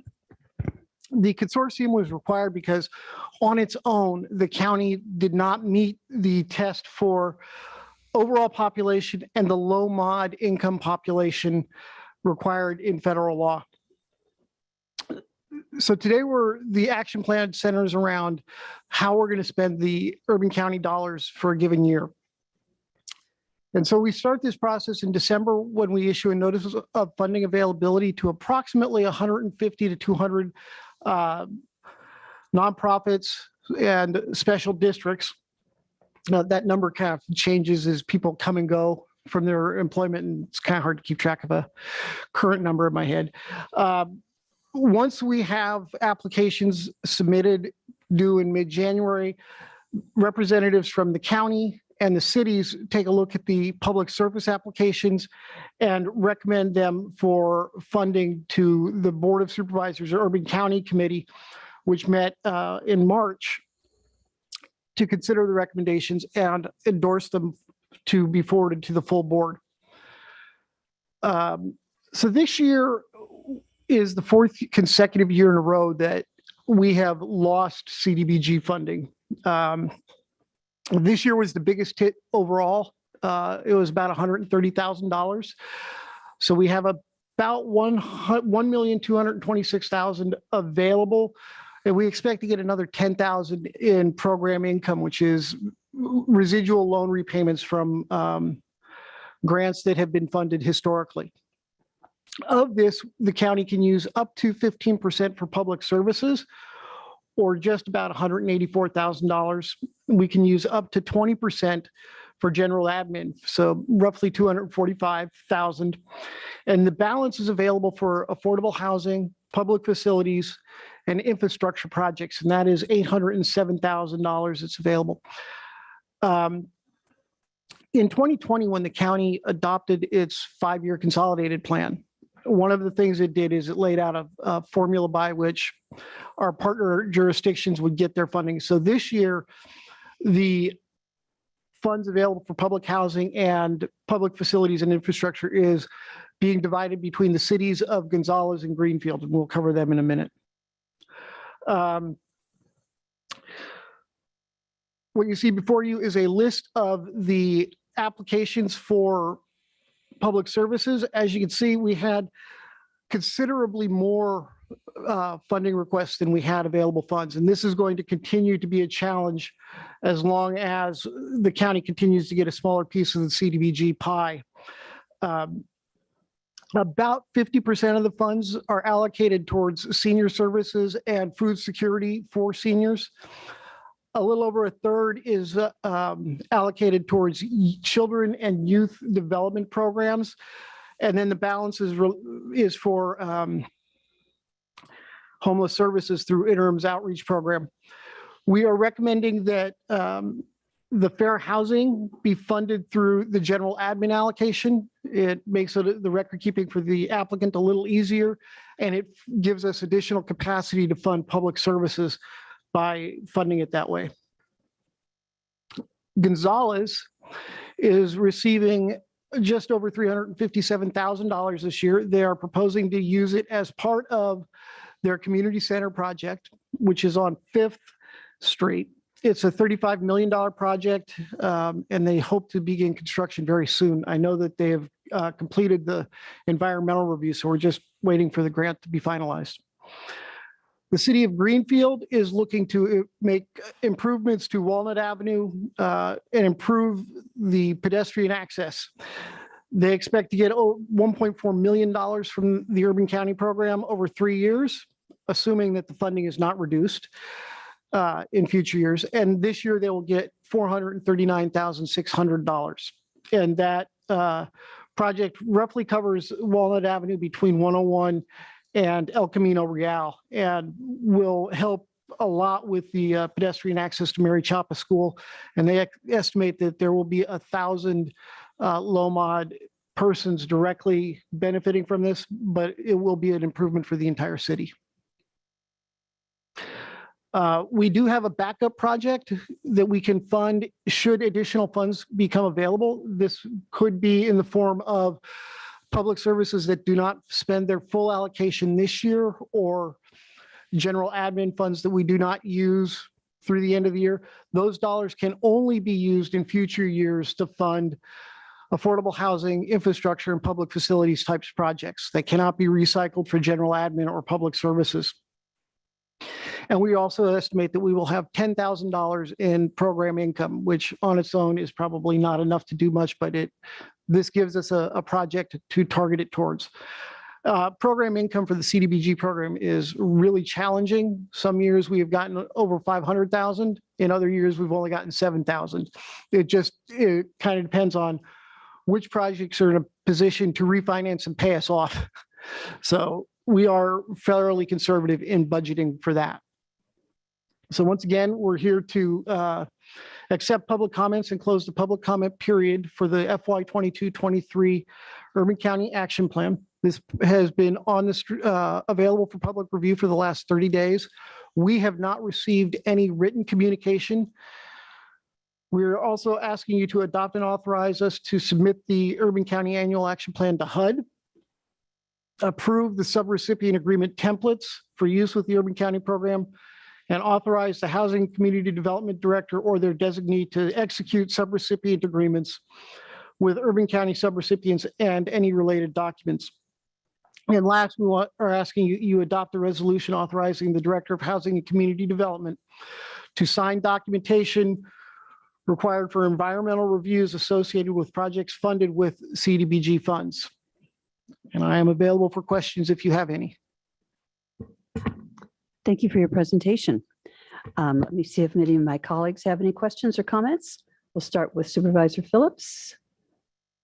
No questions or comments. I'd like to see that extra money come about so we could have some sidewalks in front of the high school in Aromas or the school in Aromas. But no, Supervisor Lopez and I worked on this committee, and I think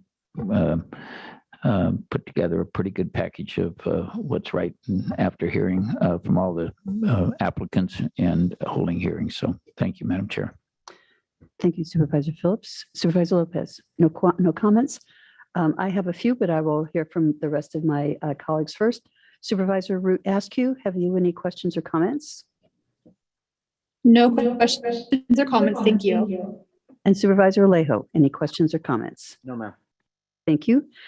Thank you so much for bringing the report forward. I think it's really rewarding when we get to see us supporting a number of nonprofits that are working in these with these federal funds. Could you please remind me if there is an opportunity for other jurisdictions to join the urban county at this point?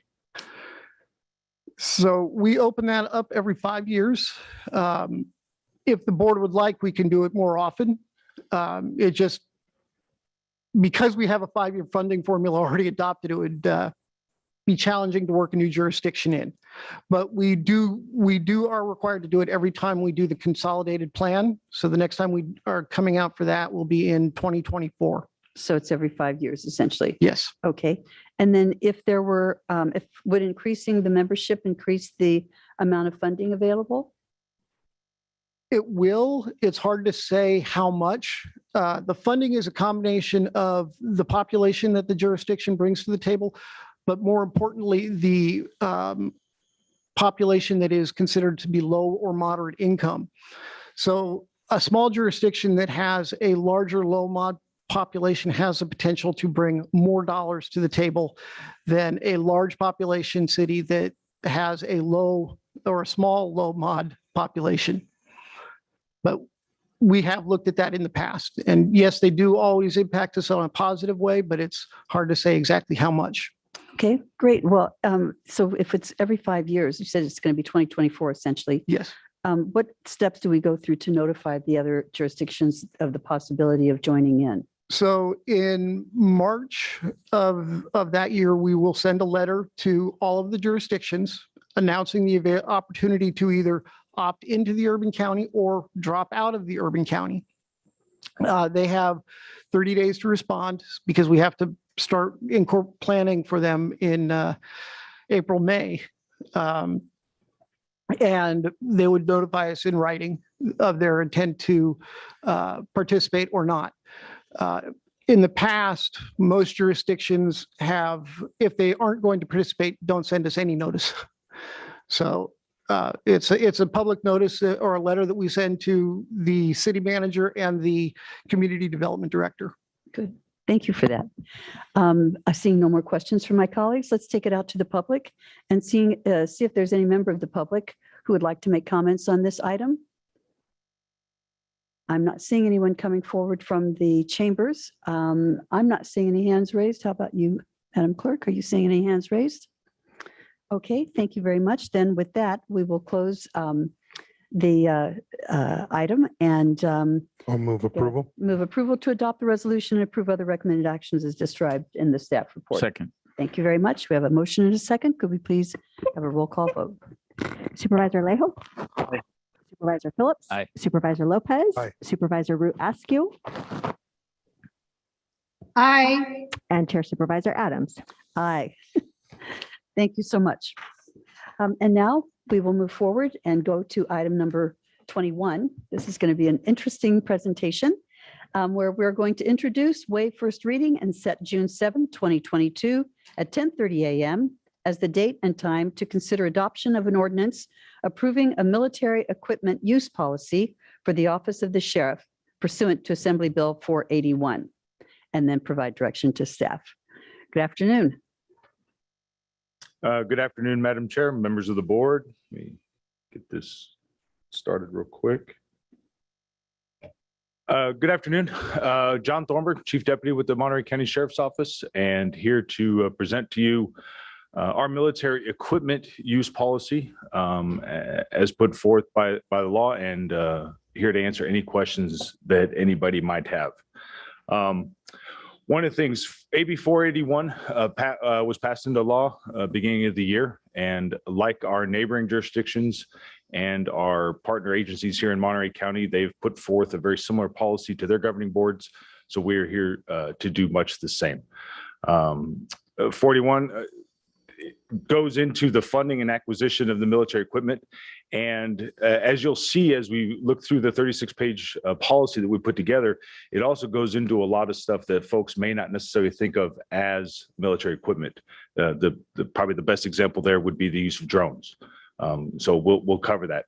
We'll come before the board here today to present this, hopefully back on June 7th for passage, and then back every subsequent year to bring forward again any changes and get our policy approved each year. Per the law, we did post our draft policy back on April 22nd of this year and had it open for comment and adoption of the ordinance. And then we will and have established a procedure where we can issue an annual report every year that the law requires. So the board is very aware of what we have, what we've been using, and probably to some people's interest, the costs that come with those items. 481, as you can see, goes into are the requirements that the bill put forth for us to make sure that there's certain safeguards, and most notably the transparency that everybody knows what we have. And I guess really one of the goals that I really want to try to get here is to show folks and show the board and show everybody else listening what the policy does cover, because it does go into stuff, like I mentioned earlier, that may not necessarily be considered military. People may not think of it as military equipment. As I said a second ago, we did post it on April 22nd. We put it up on our Facebook page and our website for comment. To date, we've gotten 11 comments on our Facebook page regarding the policy. Unfortunately, the comments mostly center around a typing error that I made on the posting, but it's been up there. 14 people have reacted to it, all with a thumbs up on our Facebook page. And as far as I am aware, we've not received any emails or anything along those lines regarding that policy that went up. As far as what it goes into and what I've kind of already touched on, we have a variety of things that fall into this law and fall into this policy. Those include the drones, several vehicles that we do have, and I'm sure some folks have seen in the community. Some of our breaching devices that we use, some launchers and munitions, and then the rifles that the SWAT team uses.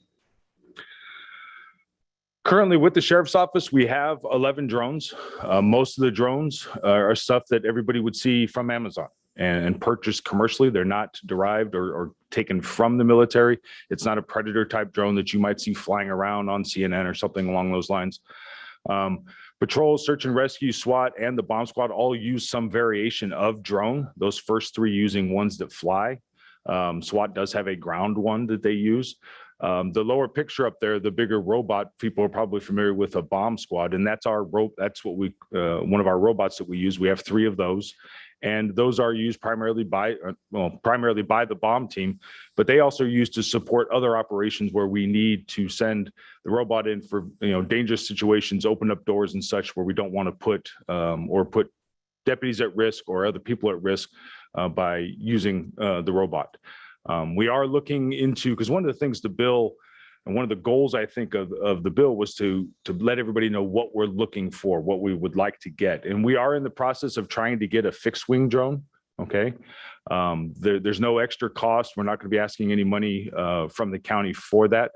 And the main reason we are looking for that is duration. The fixed wings stay up longer. Our search and rescue operations can take days. To find a lost hiker, to find somebody that's gotten lost, mostly on the coast. And we feel that that will be a huge help. So we are looking for that. You would see that included in our draft policy. As far as vehicles go, we have 8 that technically qualify under this bill. Going in order, we do have the MRAP, which is people have most likely heard about. You've seen them in the news. We do have one. We have had one for a number of years. That's that top right picture there, the big green vehicle. It is we do use it. It is an armored vehicle. It is not weaponized in any form or fashion. It's not tracked. As you can see, it is on wheels, and it is designed. And the one time that we have started to deploy it is when we had, some of you might remember with the flooding that happened down in Chular. Well, this vehicle we felt was the best vehicle to be able to take down there to evacuate people out of there. As we go down, we do have 5 Humvees, most of them assigned to what we call community services. We do have them assigned to the Coastal Station and South County Station, mostly because it's an excellent 4x4 vehicle to go in areas. We also have deployed these in flood situations, most notably a number of years ago over in the Bolson Knolls area when we had the rains and the flooding going there. This vehicle was able to come in and out pretty successfully.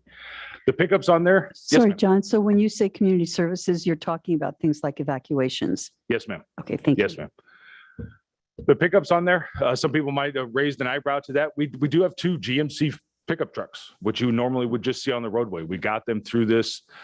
Technically, those did come straight from the military, and the reason we did is they were available, they were free. One is assigned to our jail division for maintenance purposes. The other one is driven by and used by the Sheriff's Emergency Action Team, a volunteer unit with the Sheriff's Office.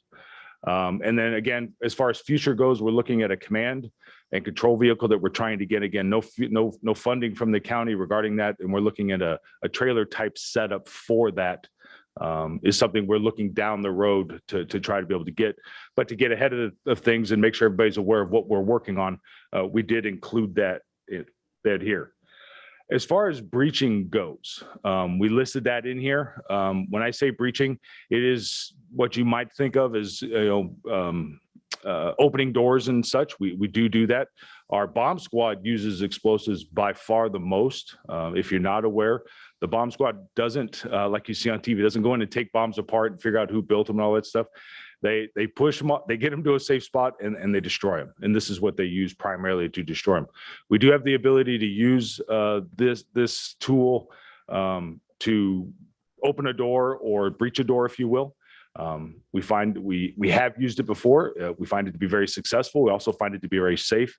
Our breachers that use this are certified by the state. They're blasters through Cal OSHA and have gotten all the applicable training that is needed for it. As far as the other tools that we have, and one thing I would like to add real quick is everything we have here, the vehicles, the drones, all of this is meant for one purpose, and that's the safety of the deputies and the safety of the people that we continually serve. Whether it be the drones and being able to search wide areas or go places where we can't send a person right away, to the vehicles that protect the people driving them or the people that we place inside of them. All of that is driving what we have here. What we have right now up here as far as devices and such, these are the stuff people may be somewhat familiar with. We do have 40mm launchers. That's the rifle looking device on the screen as you see there. Sometimes referred to as a grenade launcher. It is not a grenade launcher. We don't use military style grenades insofar as that they explode and blow up. That's not something civilian law enforcement uses. These are non-deadly weapons. You may have heard, people may have heard of the term of less lethal. That's where this would lie. We refer to it as non-deadly, but they fire different rounds. A lot of times people always want to know, what is it like? What are these like? It's like getting hit with a ball. You know, someone throws a ball, a baseball, and it hits them in the leg or something. That's what this sense comes from. We do have noise and light distraction devices that we do deploy with the SWAT team. Unfortunately, if there was a warrant served in a neighborhood, a neighbor probably heard one of those go off. They are loud. The FN 303 is another non-deadly weapon that we do use, very similar to and a competitor to what people might know as paintball. Okay, similar in nature. And then the 12 gauge. All of our patrol vehicles and including the county jail have non-deadly shotguns. And that's where this 12 gauge Super Sock round fits. Every patrol car has one. We've had tremendous success using these to take very violent folks into custody without using any escalating force beyond those. We found them to be very effective. As far as rifles go, our SWAT team does currently has had for quite some time, 20 plus years, different types of rifles. Right now, they're currently carrying and outfitted with Colt M4s, as you see on the screen. We have, I don't remember right now as I stand here the exact number that we have, but again, this is for the safety of those officers and the people that we are trying to take into custody, because when we send the SWAT team out, it isn't willy-nilly. It isn't for somebody who was jaywalking. It's pretty serious crimes that we're dealing with here. One of the things that I think one of the goals of the law was to get our policies out there, so everybody knew what were the guidelines, what were the rules, if you will, that the deputies went by, and that's what we've put up here. We posted all of these. They're listed in the policy, the military equipment use policy, which is 709, the one at the bottom of the list there. But all the policies above that are referenced in there. And when we posted this on the sheriff's website, we also listed every one of these policies, so they were available for review. The only one technically in a draft form is 709, because we have to go through this process to get it approved by the board before we can enact it. So, but we did make all of those very readily available to anybody that went there, or excuse me, went to the website. One of in AB 481, it was very clear that the community's involvement in this process was super important. So in there, you had to have or come up with a mechanism or have a mechanism to allow them, the community, to ask questions, file any complaints that they have. We put forth, and what we have here is the policy that we've had. We accept complaints that come in, regardless of the form of which they come in, whether it be an email, be a phone call, be a handwritten note. And then, of course, being 2022 with the sheriff's app, you can also submit it that way. So we have those mechanisms in place to receive feedback and any questions and or complaints regarding military equipment that we use. I mentioned earlier an annual report. One of my commanders is very happy to be preparing that report, and we'll be submitting it.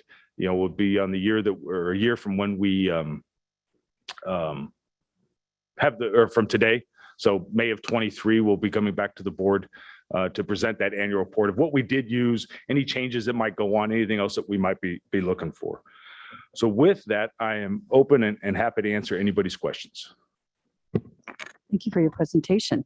Let me just check with my colleagues here. Supervisor Phillips, do you have any questions, comments? Supervisor Lopez?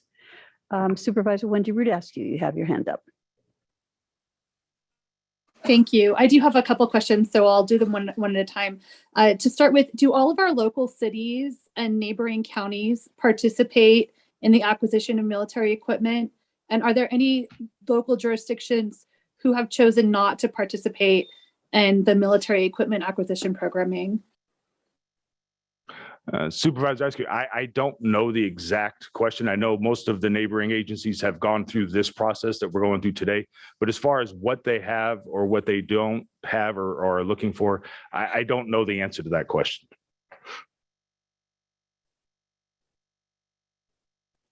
Okay, thank you. Are these all supplies and equipment that we would be purchasing regardless of AB 481? If the military did not have these supplies available to us, would we be purchasing them as part of the requirement for supplies needed by the sheriff? If I understand correctly, the answer is yes. The only thing we truly got from the military that I presented there were the vehicles and yeah, I think that if memory, going back, the vehicles, the MRAP, the Humvees and the pickup trucks are only the ones that truly went. The military had them and then transferred them to us. That is all. We did years ago have rifles. We no longer have those rifles. We have since moved on, and to your point, I think, Supervisor, we do buy them. The 40 millimeter, the non-deadly munitions, we buy them from a local vendor. We don't get those from the drones can be bought from Amazon. So that's where we get most of those. The only thing truly straight from the military to the Monterey County Sheriff's Office are the vehicles. Okay, and by adopting this policy, am I correct in understanding that the supervisors adopt the policy, but then this limits the authority of the sheriff's office to acquire only the supplies that are listed within the policy? I believe so, unless we come back and ask to amend it, so we want to go to somebody invent something new that would fall into this policy, that we'd have to come in. I don't think it goes so far as to say if our drone goes down and breaks, that we order another drone, that we have to come back there, because the drone is listed what it is, if we're just replacing it or if we're just refurnishing used munitions. Okay, and then the timeline for the adoption of AB 481, I just wanted to get clarity on the timeline that we're required to follow to set the adoption of the ordinance. And does that allow for any additional public input into the process? The time we had to start this process before the beginning of May, which we did. As far as beyond that, I don't know necessarily off the top of my head exactly what. I think it was 180 days from. I don't know when that 180 days would start. Susan might have the answer. Chair and Supervisor Susan Blitch, Chief Assistant County Counsel. The AB 481 has a couple of requirements for public input. One is having it posted 30 days ahead of time. Then it has to be a hearing in front of this board pursuant to the Brown Act, a publicly noticed meeting, and that's what this is right now. Beyond that, nothing else is required except the annual reports to the board.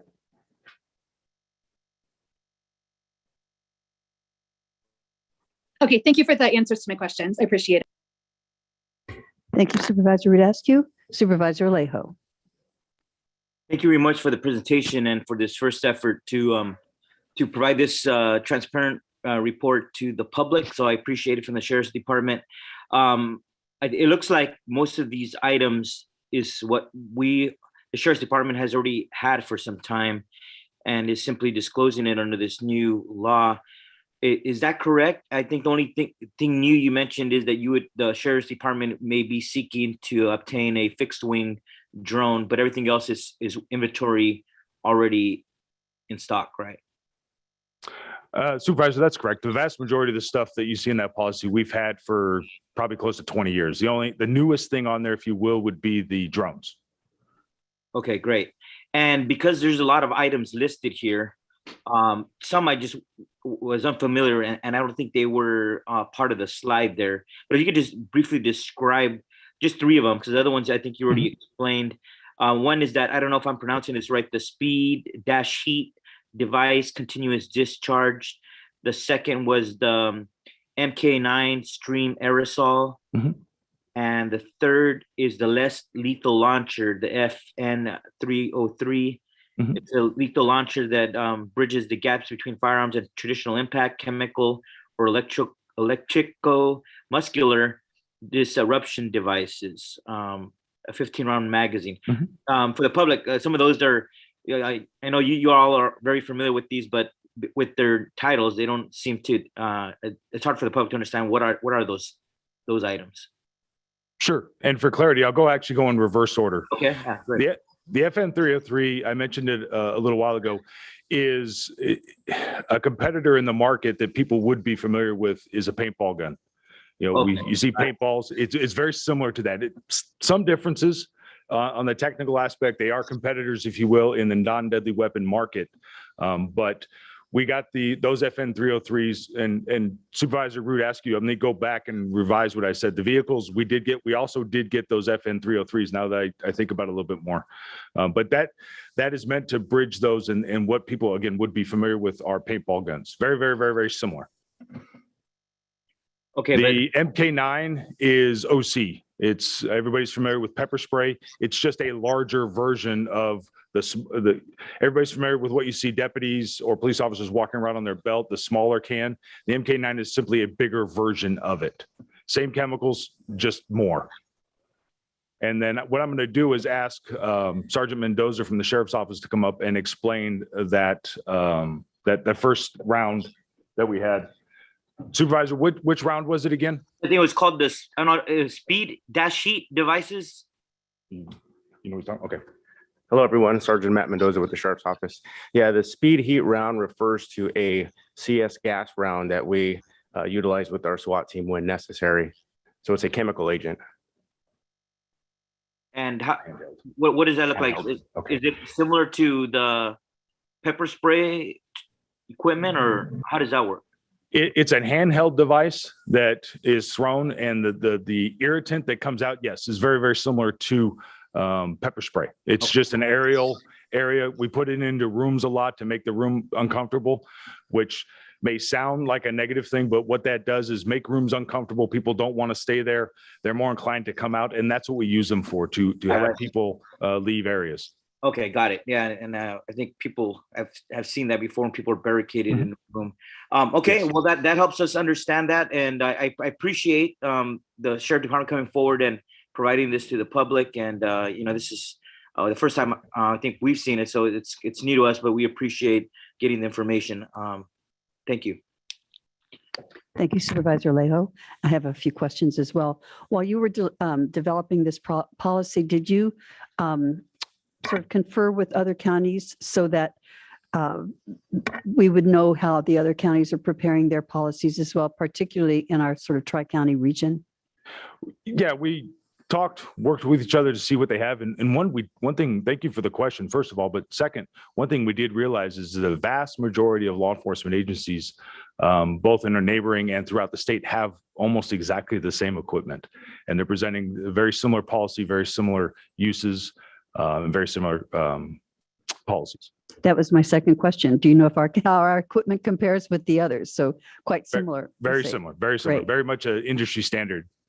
So thank you. And so I know that we're not going to get our first annual report until next year, but can you share anything today about how much this equipment has been used in the last year? Oh, not, we have used some of it. As far as specific incidences, we do have them. Recently we had the 12 gauge super sock round we used very successfully up in Pajaro. Deputies encountered somebody they thought had a gun, and they were able to use that round. There were 3 discharges there. We've used the drones easily on a weekly basis, whether it's searching for somebody in SWAT operations, in search and rescue operations, an attempted murder scene. We launched the drone to secure the scene, to photograph the scene, to document what was going on. The bomb squad goes out, dare I say, weekly, supporting our neighboring agencies, our neighboring counties, because they're a regional team, and living next to an old Army base leads to plenty of work for them. So they use their tools quite frequently. But as far as any more specific cases, there's lots of them. I just don't necessarily know what each particular one off the top of my head. Okay. And then do we have these items, the vehicles as well as the other pieces of equipment, stored at the various sheriff's outposts throughout the county, or is there one central place where everything is secured? The answer is both, depending on what the equipment is. For example, the Humvees we have, the vehicles we have in all 3 stations. The drones are with 11 different deputies. The 12 gauge non-deadly shotgun is in every patrol car. Some requirements like the bomb squad stuff are in locked magazines with restricted access, so they can't get to them. But yeah, and so it does very kind of runs the gamut, if you will, depending on what that device is and what level of security either the sheriff's office mandates and or another governing body, say the feds, the FBI, require. So if you've got the explosive stuff at the north end of the county and you need it at the south end, can the drone pick it up and carry it down? Not at this time. Okay, all righty. Something to look forward to in the future. I see we have one public's hand raised, so I will go to Bernie Gomez. And you've got 2 minutes to make your comments, Mr. Gomez. Yeah, good afternoon, Chair and Board. It's just listening to the sheriff and even listening to the chair right now talking about that you can't look forward to seeing when a drone can pick up war equipment to travel, right? It's just really, it's really problematic. These are not technically military equipment. They are weapons of military grade, right? Used in war.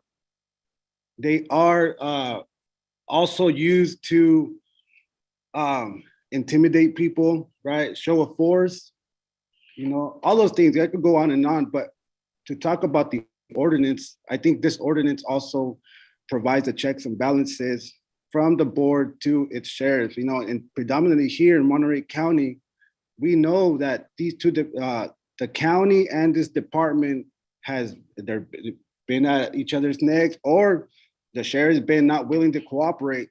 So I think this right here, it really establishes a perfect opportunity for the county to be, you know, just be, how can I say this? Extra cautious in what it allows the department, the sheriff's department put into that policy. There should be specifics that are gonna state when and how these weapons are gonna be used. All these tools should not be, all these weapons, excuse me, should not be used in parades and should not be disclosed. If anything, this county should eliminate any type of 1033 program acquisition of military grade weapons. You know, Monterey County should not be militarized. You know, I think you should be thinking about demilitarizing anything in Monterey County. Thank you. Thank you for your comments, Mr. Gomez. I'm looking to see if there are any other hands raised. I can't see behind the timer. We see none. And is there anyone in chambers that wishes to make comment on today's item? Number 21. Okay, seeing no one coming forward, I will look to entertain a motion to introduce and waive first reading, set June 7th at 10:30 as the date and time to consider adoption of an ordinance. So moved. Second. Okay, so that's Lopez is the first and Phillips is the second. Could we have a roll call vote, please? Madam Chair, you have some hands raised here. I'm sorry. Sorry, I'm through so the sorry. chair, I have a question. Yes, please. Supervisor Root asked you. Thank you. So, thank you. So to clarify, with the sheriff's office, there are only 2 items listed in this policy that you are looking to acquire in the next year, and that would be the fixed wing drone and the command vehicle. Am I understanding that correctly? That's correct.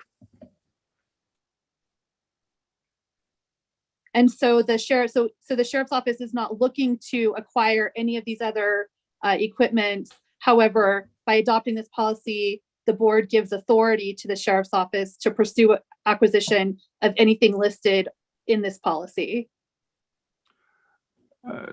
Supervisor, I ask you to be clear, everything in the policy except for the fixed wing drone and the command post, the sheriff's office already has, possesses, and in one degree or another uses following the policies that we published.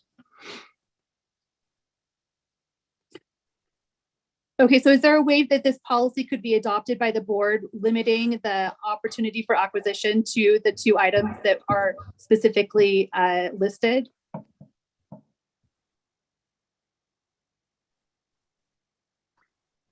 Well, I'm not interested in trying to escalate this to some kind of anti-law enforcement motion. You know, we have a motion pending before us. Thank you, but I will just see if Okay, I there's have any- another question if there's no answers. Okay. I'm sorry, I have a few more questions. Before we consider adoption of this ordinance on June 7th, I would like to know if there are any other cities or counties who have chosen not to participate in the military equipment acquisition program, if that's information that could be provided to us on or before June 7th. And I would also like to have additional written information about how these supplies have been used over the past 5 years.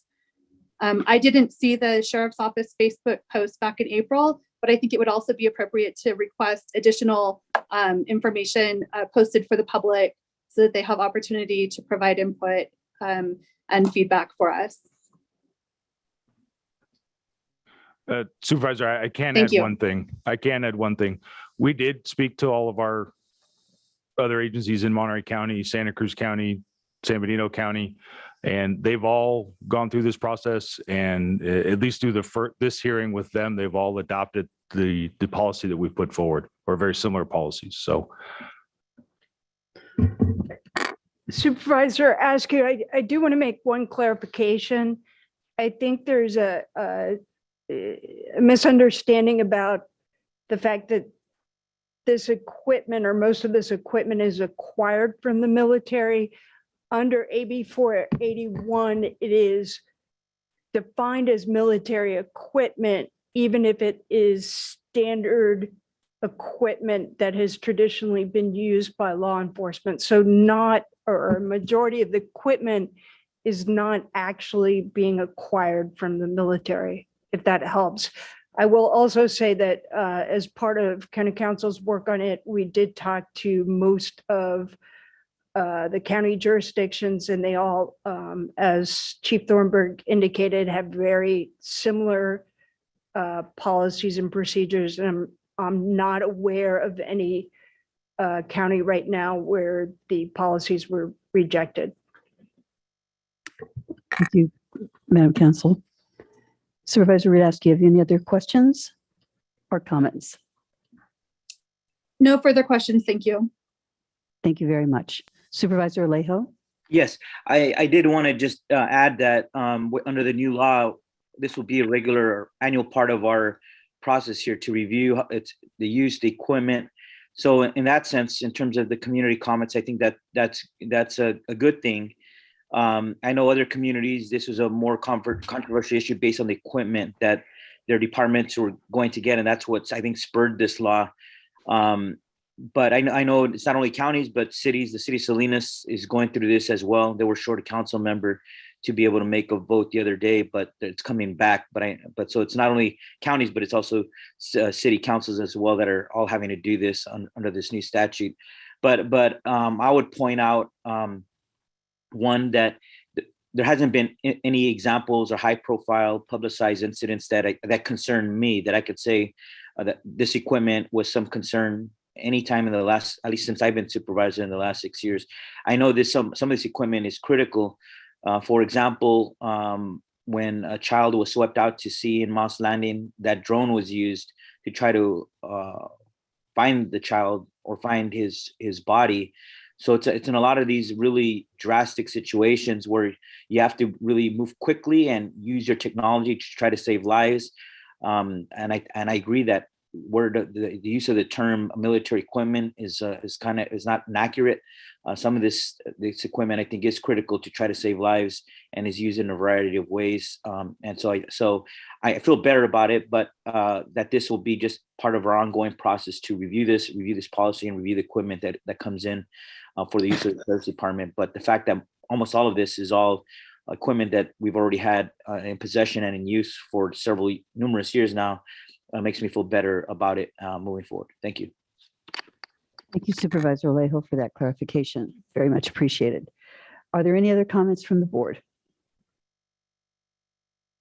And we've already taken it out to the public, and I believe that we have a motion and a second on the floor. Could we have a roll call, please? Supervisor Alejo? Aye. Supervisor Phillips? Aye. Supervisor Lopez? Aye. Supervisor Rudaski? I'm comfortable setting the date for the adoption, but I would like to hear from the public and have the additional information that I've requested provided.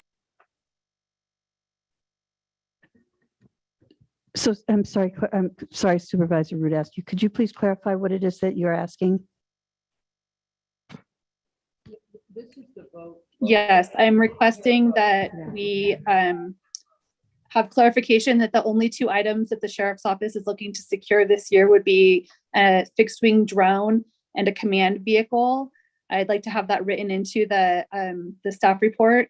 I'd also like to have information specifically stating whether there are any cities or counties that have chosen not to participate in this program, and I would like to know how these supplies have been used over the past 5 years. You need to turn your mic on.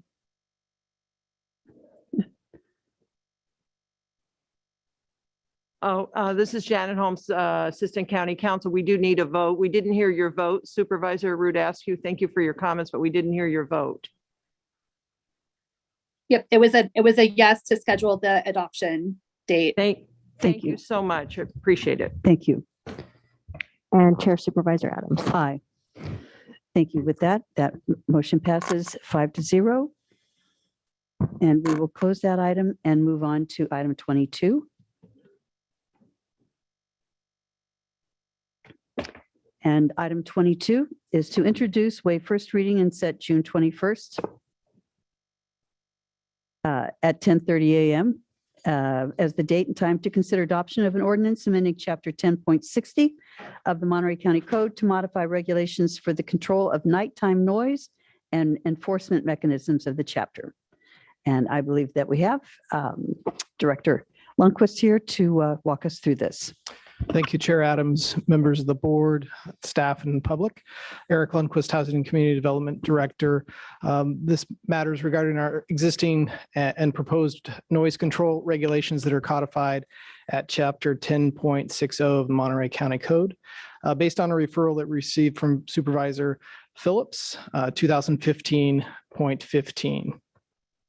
Just a bit of background. I know we've been having some recent discussions on this, but for context and for the benefit of the public, our existing noise control ordinance number 5315 was adopted in July of 2019. The referral that I just mentioned from Supervisor Phillips was assigned to Housing Community Development in August, on August 31st, 2021. September 28th, 2021, HCD presented a preliminary response on the referral to the board. The board then directed staff to work with County Counsel and the Sheriff's Office on means to strengthen the noise control ordinance.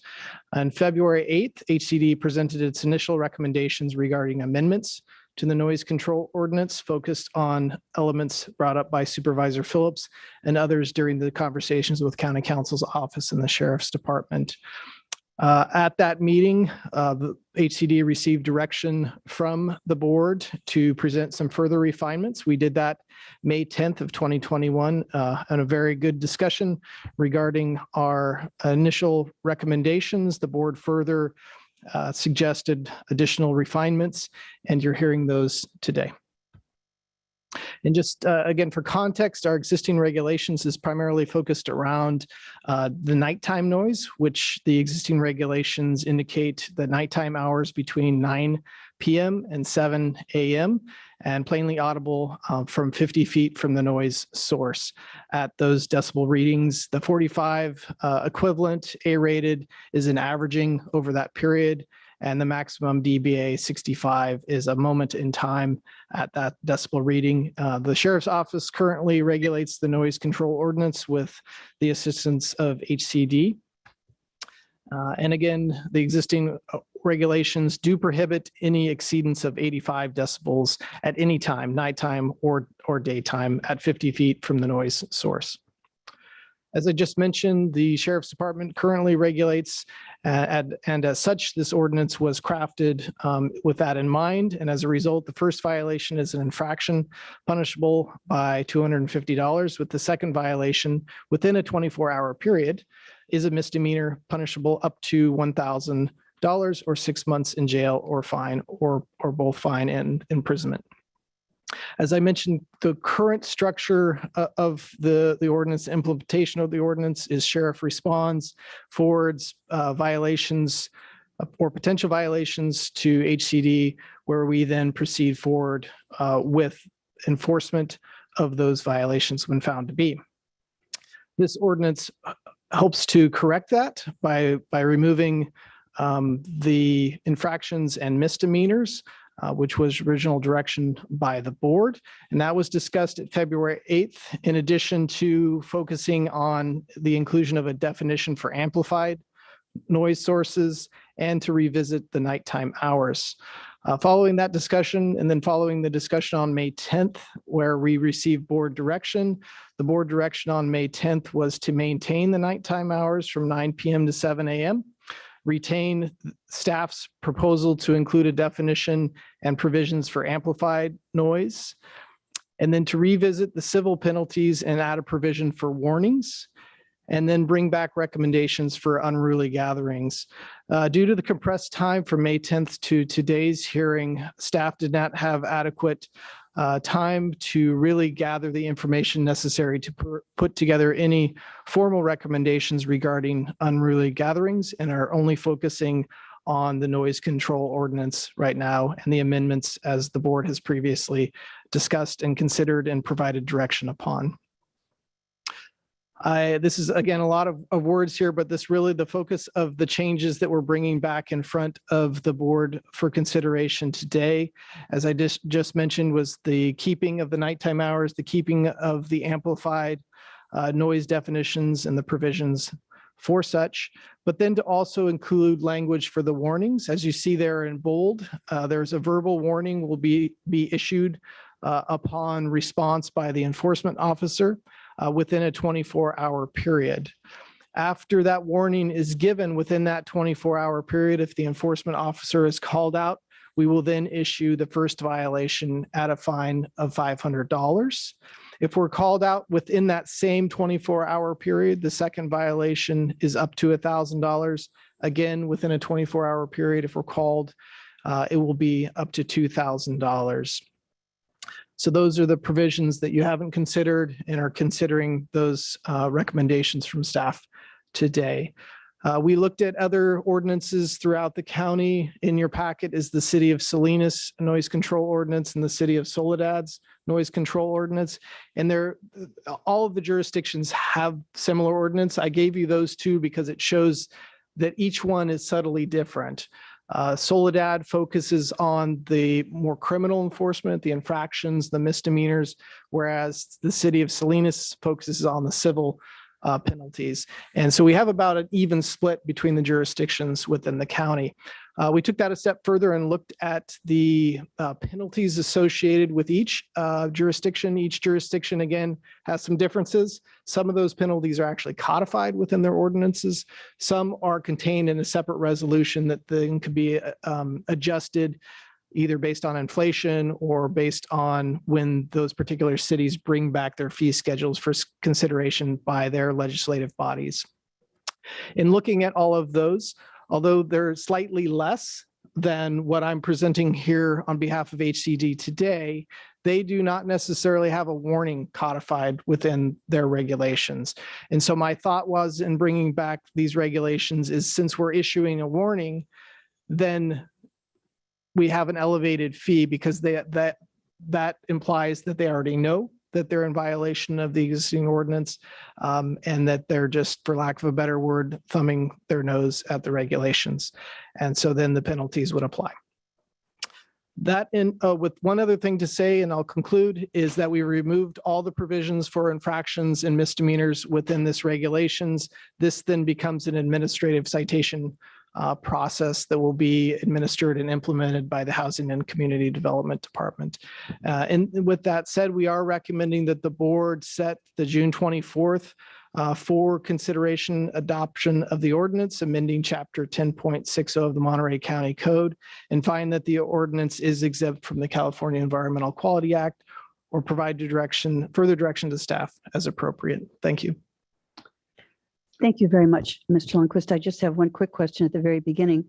You indicated June 24th, and I believe the agenda indicated June 21st. Yes, the June 24th was an error. I apologize. Okay, great. Thank you very much. Okay, so let's just see if we have questions and comments from our staff, from our board, and it looks like Supervisor Phillips is ready to roll. Yeah, I not really in favor of the warning because everybody knows they get a warning before they do it, but that's the direction that apparently the staff went. But I would make the warning if they've been warned 6 months or 3 months before, rather than 24 hours. I have the warning out there, but that's just me. But it's kind of circuitous anyway, since we know they're getting a warning to shut it down as is. The question that someone from the community asked, since we're going to a civil penalty, but can the citation still be issued by a sheriff's deputy as well as code enforcement?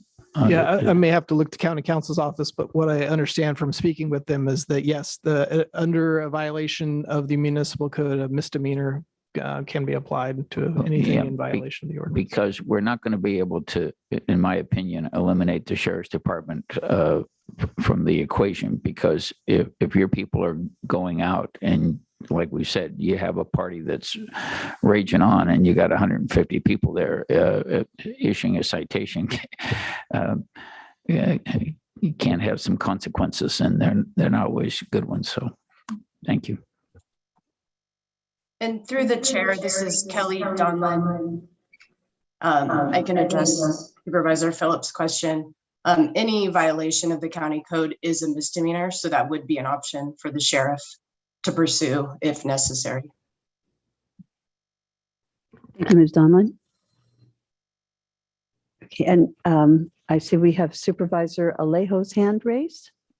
Yeah, I just wanted to comment on the fee schedule. I appreciate staff looking at what other jurisdictions have done, and obviously they have lower amounts. Ours is higher here, but these are much more reasonable amounts in light of the warning that staff articulated, and they're not so excessive as they were previously being proposed. So this is something I can live with, so I appreciate that. So I look forward to this coming back to us in next month, but I just wanted to express my support of it with those changes. Thank you. Thank you, Supervisor Alejo. Supervisor Lopez?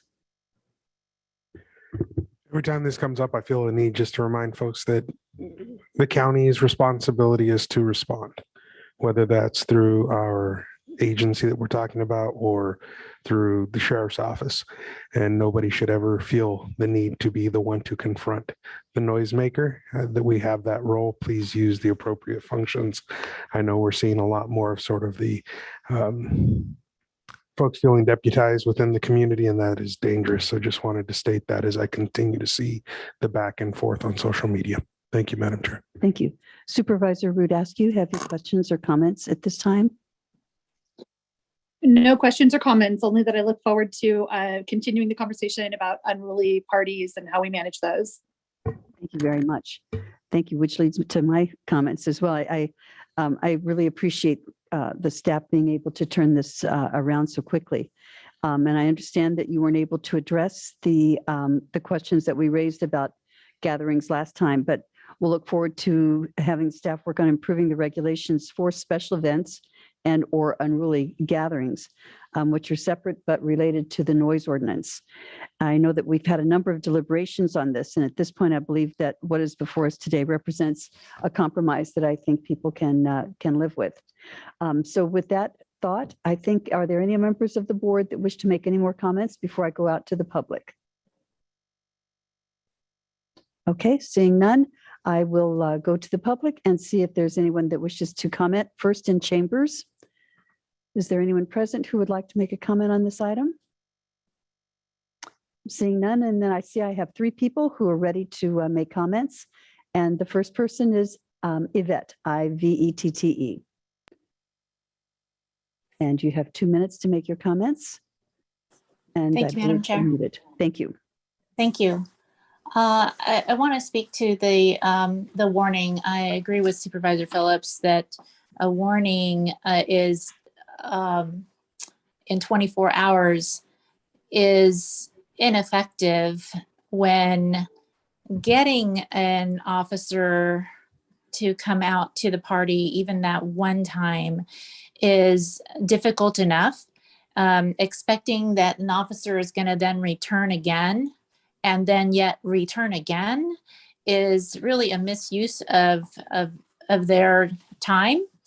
And we need to just nip it in the bud. a warning within 24 hours on top of that, you get a warning that needs to stick to that location. Those people don't need a warning again next weekend. They already know what they have done. It's as bad as saying you're gonna get it. It's an empty warning that is really going to be ineffective.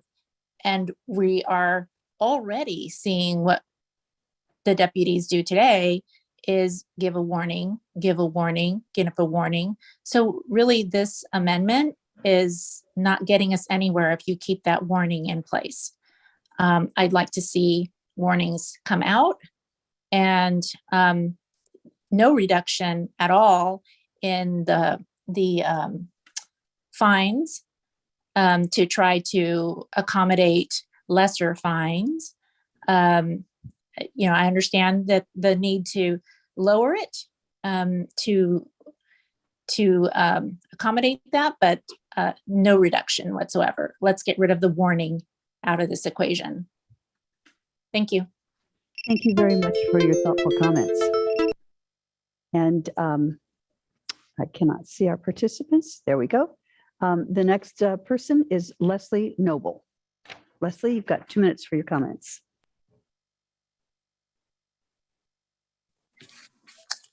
Good afternoon. I just want to say that, we have instigated the warning type thing for I don't know how many years. And quite frankly, there's two problems with it. Number one is that the officers have done nothing but give warnings. If you look at the statistics, there are not any citations, any kind of sanctions whatsoever. Secondly, nothing's ever documented. The sheriff is very remiss, greatly remiss in documenting any of the calls, documenting any of the visits, or even going. So how this warning system is going to work is it's not. We are going to be left with exactly what we have had in place for I don't know how many years we've all been going around about this for the future. We haven't accomplished one thing. Quite frankly, we still have the problem. The problem is identical. They are thumbing their noses at us. It's really kind of a joke that this is even being proposed because it doesn't stop anything. Moreover, if the noise is really unruly all day long, do you really think that's an improvement? I'm going to reiterate, that's how they got Noriega to surrender. And it's torture. So, to just make it torture after 9 o'clock till whenever, and if no officer ever shows up, we have nothing. We have absolutely nothing. So I think, this is a very foolish, it's no kind of amendment. Thank you for your comments. The next person whose hand is up is Bernie Gomez. Yeah, good afternoon again, Madam Chair and Board. It's just, I understand the need, the peace of mind, right? Quietness, just be able, but to even thinking about just as a solution is to criminalize or, or penalize in this financial means or, this is just is that the best that, this, y'all can come up with, it's we're talking about, and let's keep it real, folks that are having parties are people of color. That's just the reality of it. Folks that are complaining, as Yvette and I believe Leslie just, or, excuse me if I can't remember your names, but, it's and that's everybody's right to, but when, I just hear, just talking about the sheriffs coming up, right, to a noise complaint or something, it's we hear it often enough over and over that the sheriff has, basically better things to do, right? They have more important things to do. So I would just say to the public also to have you thought about maybe going and knocking on the door and trying to build a relationship with your neighbors or folks, and just having that dialogue and understanding at least, I mean, it's ridiculous to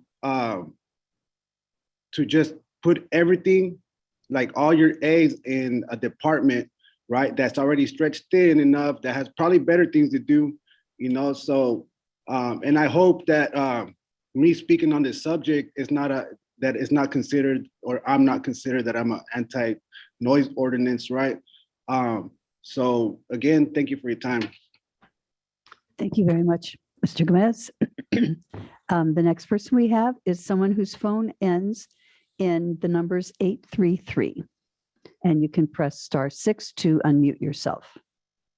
Thank you. Hi, this is Marla Anderson again.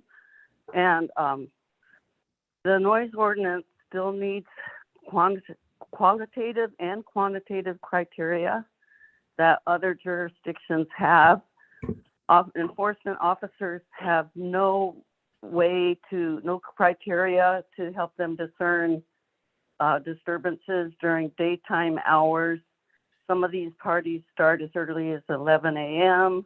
and the officers basically have said, we don't come out till 9. That's that. And then they don't even come out then. So, it's just very, we're not being helped. And the noise ordinance states that any interference with,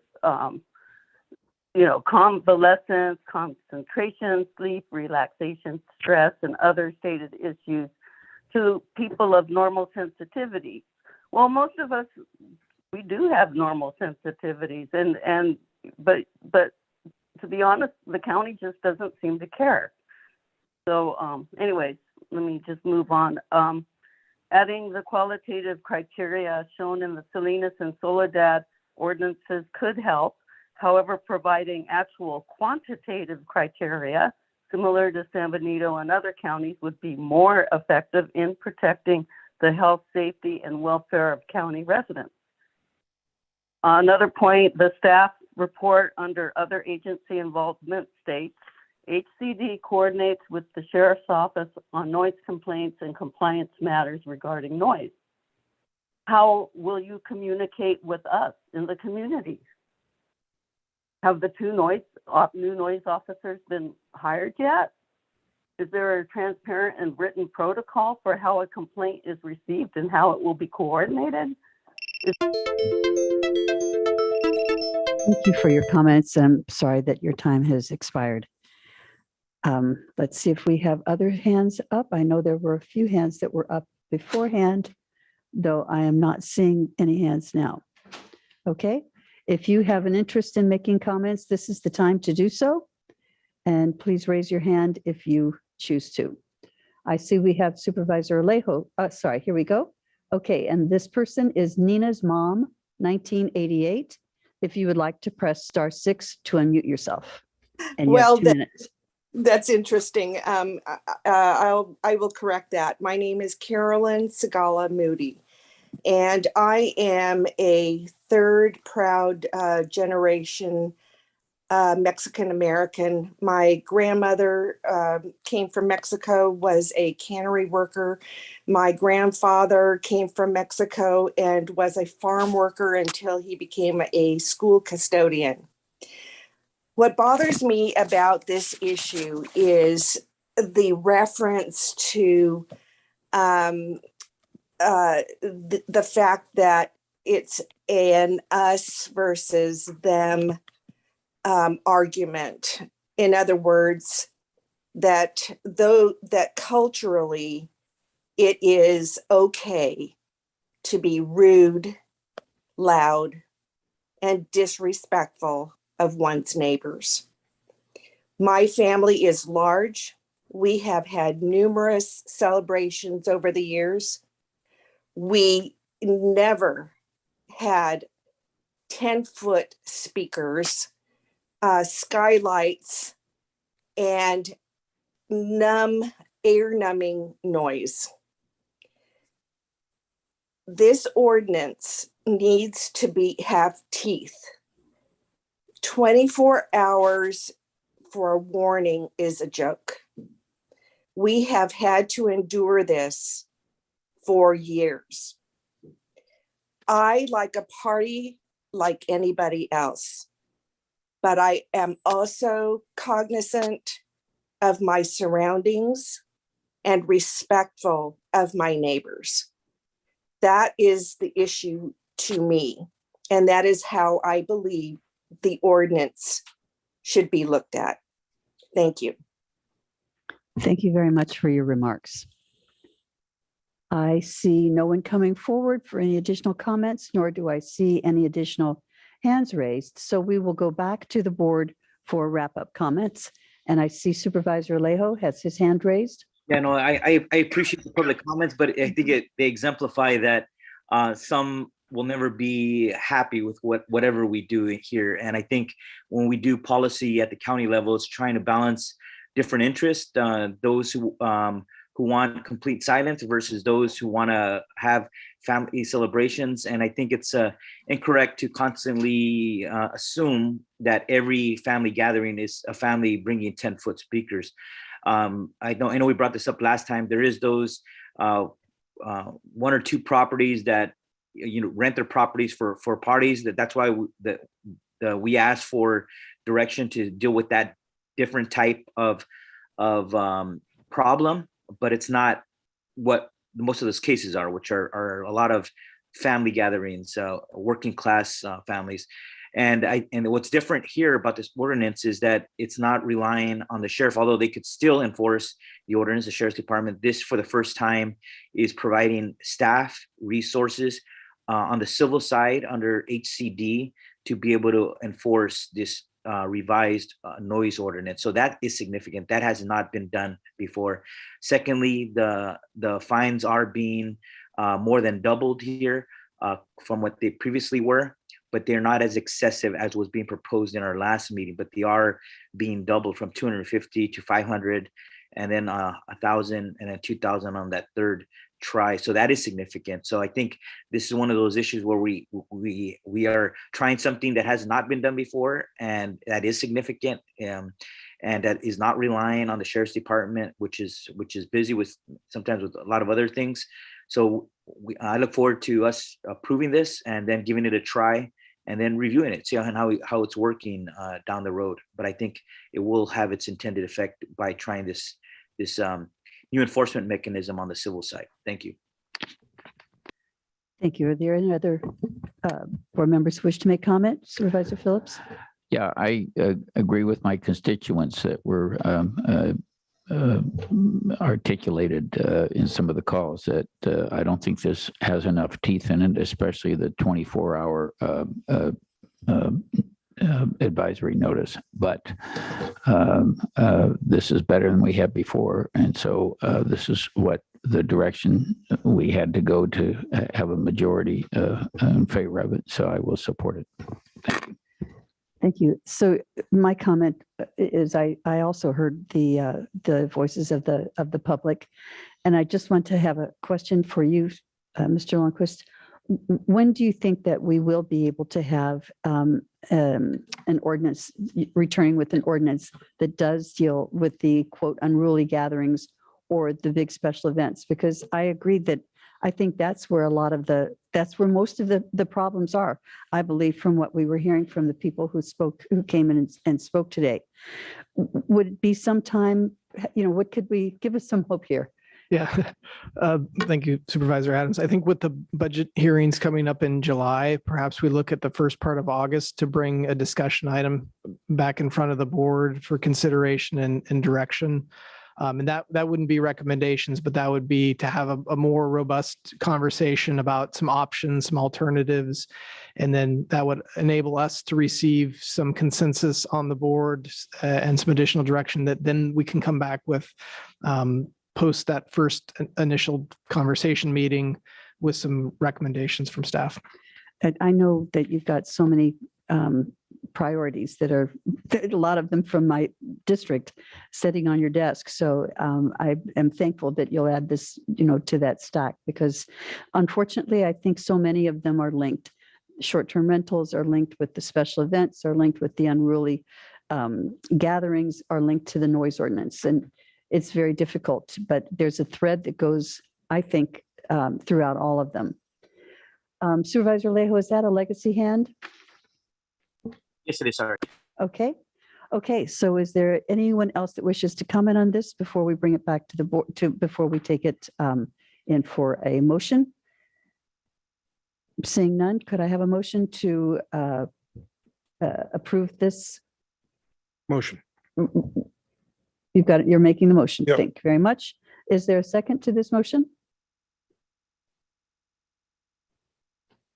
I'll second the motion. So we have a motion and a second to introduce, waive first reading, and set June 21 at 10:30 as the date to consider adoption of this ordinance, amending the regulations for and control of nighttime noise and enforcement mechanisms.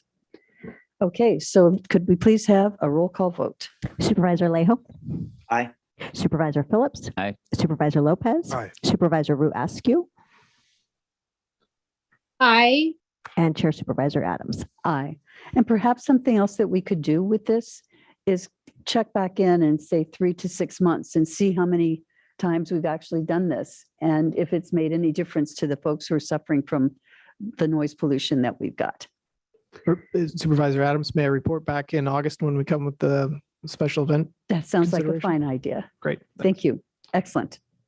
Okay, moving forward, we are now closing item number 22 and moving into item number 23, which is to receive an update on the county habit resource management plan related to the former Fort Ord properties owned by the County of Monterey and Monterey Peninsula College. And we're going to be having a presentation by Jackie Nickerson and Melanie Beretti. And with that, I will turn to staff to begin the presentation.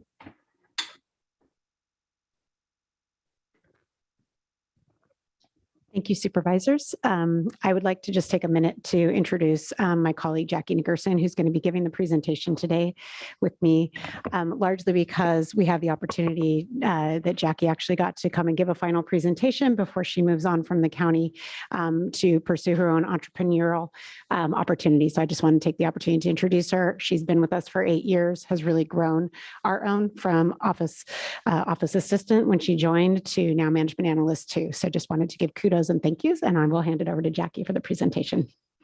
Thank you, Melanie. I appreciate that. If I can go over from the public side to the presenter side, please. I'm sorry, I'm still on the other side of the panel here.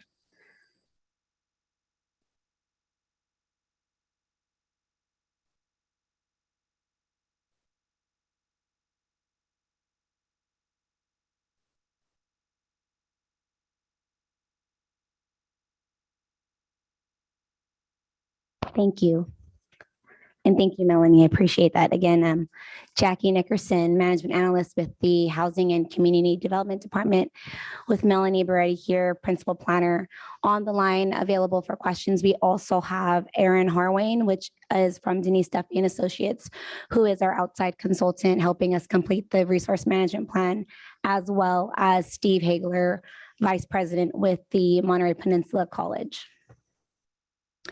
We are here today to present an update on the county's Habitat Resource Management Plan, receive direction on the land use designations for what we're calling borderland parcels, receive authorization to utilize Housing and Community Development Department funding to cover costs associated with completing remaining biological survey work on property owned by MPC, and receive any further direction as indicated by the board. The purpose of the resource management plan is a regulatory obligation. The requirements are identified in the installation-wide multi-species habitat management plan for the former Fort Ord, which was adopted back in 1997. There are also language within the quitclaim deeds for when the properties were transferred to the county, as well as the biological opinion that was issued by the U.S. Fish and Wildlife Service pursuant to the Federal Endangered Species Act. To accomplish the purpose, there are general goals outlined in both the habitat management plan for former Fort Ord and the site-specific plan for the county for the resource management plan. The main goal is to promote preservation, enhancement, restoration of habitat and populations of specific species while still allowing for development on selected properties for economic recovery within the former Fort Ord. It is to provide at a minimum no net loss of populations or important habitat for any of the specified species listed within the plan. The county's site-specific resource management plan for the subject properties owned by the county, and in this case, as well as the Monterey Peninsula College, is to carry out these goals within the habitat management plan, the quitclaim deeds, and the biological opinion, as well as to preserve, protect, and enhance populations and habitat while avoiding impacts, conserving and promoting their habitat areas, and managing reserve and borderland areas. The county's Habitat Resource Management Plan was brought before the board in October 5th of 2021. Since then, staff has met with the U.S. Fish and Wildlife, the Monterey Peninsula College, and the Bureau of Land Management to discuss our overall approach to completing the resource management plan. Our consultant has also completed a number of site surveys, prepared draft baseline maps, narratives, and finalize the public participation plan, including the revisions that we received from the board on October 5th. Today, we're here to receive feedback for the borderland parcels, as well as request authorization for using the Housing and Community Development Department funds to be utilized for the MPC surveys. Depending on the feedback received from the board today, we will also take that and implement it into our community workshop and stakeholder meetings in assisting us in completing the administrative draft resource management plan that we will bring back before the board later this summer or early fall. This map here illustrates the county-owned habitat management areas and the borderland parcels. The county currently owns about 2,600 acres within the former Fort Ord. Now, staff would like to note that I know this map may seem a little busy, but if I could focus your attention to two main areas. We have about 2,077 acres that are subject to the requirements listed in the habitat management plan. Out of that, there are about 1,540 acres that are considered habitat management areas, which are outlined in these areas here. It's hard to depict, but it's a light blue shading with the green hashing as well as the red. So these areas here are considered habitat management areas. And then we have the remaining 537 acres that are considered borderland parcels. That is the yellow shaded area with the black hash marks here. These borderland parcels are considered developable parcels. They are called borderland because they abut against the habitat management area that we're required to provide interim habitat management for. Staff would like to notate this does not encompass all of the county-owned development parcels that are out on Fort Ord. These are just the ones that are subject to the resource management plan requirements. There are an additional plus or minus 400 acres of development lands that are not illustrated on this map. Out of the borderland parcels that staff had just described, there are ones that we call East Garrison 2 parcels. This is outlined by the purple lines here, here, and here.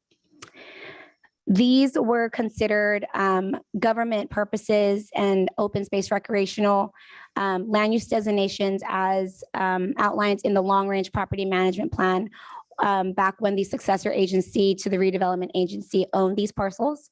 In 2015, the California Department of Finance had approved the long range property management plan. And subsequently in 2016, the county accepted ownership of these parcels and are required to keep them as governmental purposes and open space recreation parcels. Therefore, currently staff does not anticipate or plan to use these parcels for developments. And staff will be substituting the development restriction for interim habitat management requirements within the resource management plan, and no further action is needed from the board in this area. In addition to this, we have the proposed future Oak Woodland Conservation Area. This is depicted by the red outlines here, here, and then some over here. In 2017, the city of Seaside and the county began collaboration through the Fort Ord Reuse Authority to complete the conservation area through an outside consultant.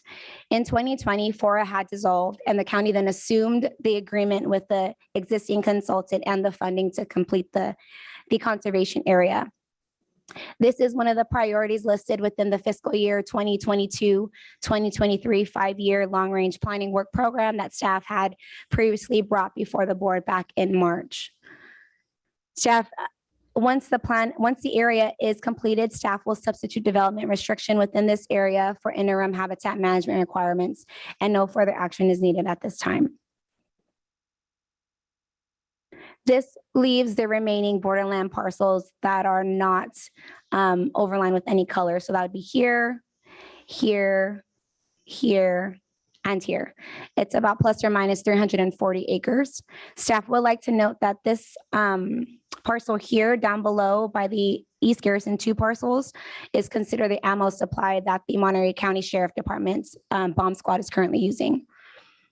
So these borderland parcels are considered development parcels. Currently, there are no planned future development within this area due to the land use constraints known within the Fort Ord area. Staff is here today to seek direction from the board on what seeking direction on what to do with these parcels moving forward. There are 3 options that we can move forward with. And again, staff would like to know, as mentioned earlier, these are not the entire development parcels within the former Fort Ord. These are just the ones that are required and outlined within the resource management plan. So we have option 1, which is to maintain status quo by providing interim habitat management until such a time they are developed. You have option 2, which is to negotiate a term that, should the board direct us in the future to formally designate these areas as open space and conservation, that those interim habitat management activities and associated costs would cease.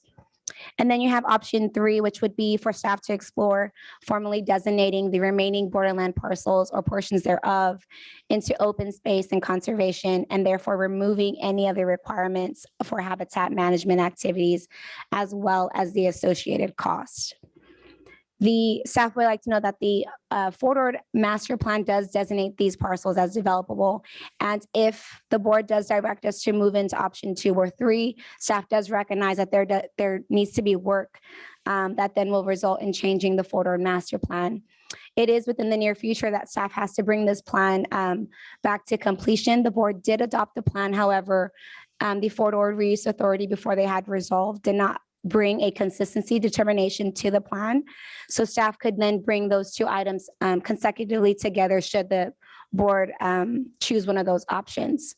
Staff is recommending to go with option 2 as it is the most flexible option for the board, or at this time should we move into continuing the interim habitat management activities. And then at later such time, should the board direct us to change it to open space or conservation, we would be able to determine the pathway to remove those activities and then the associated cost.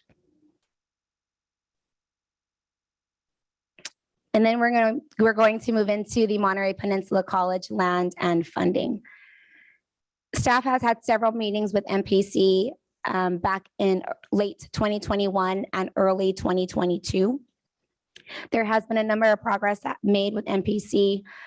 We have just received a draft MOU from MPC that staff has not had a chance to review yet, but it does outline the mechanism to complete the resource management plan with the county and MPC, as well as discuss the fair share contribution for funds that are responsible by MPC.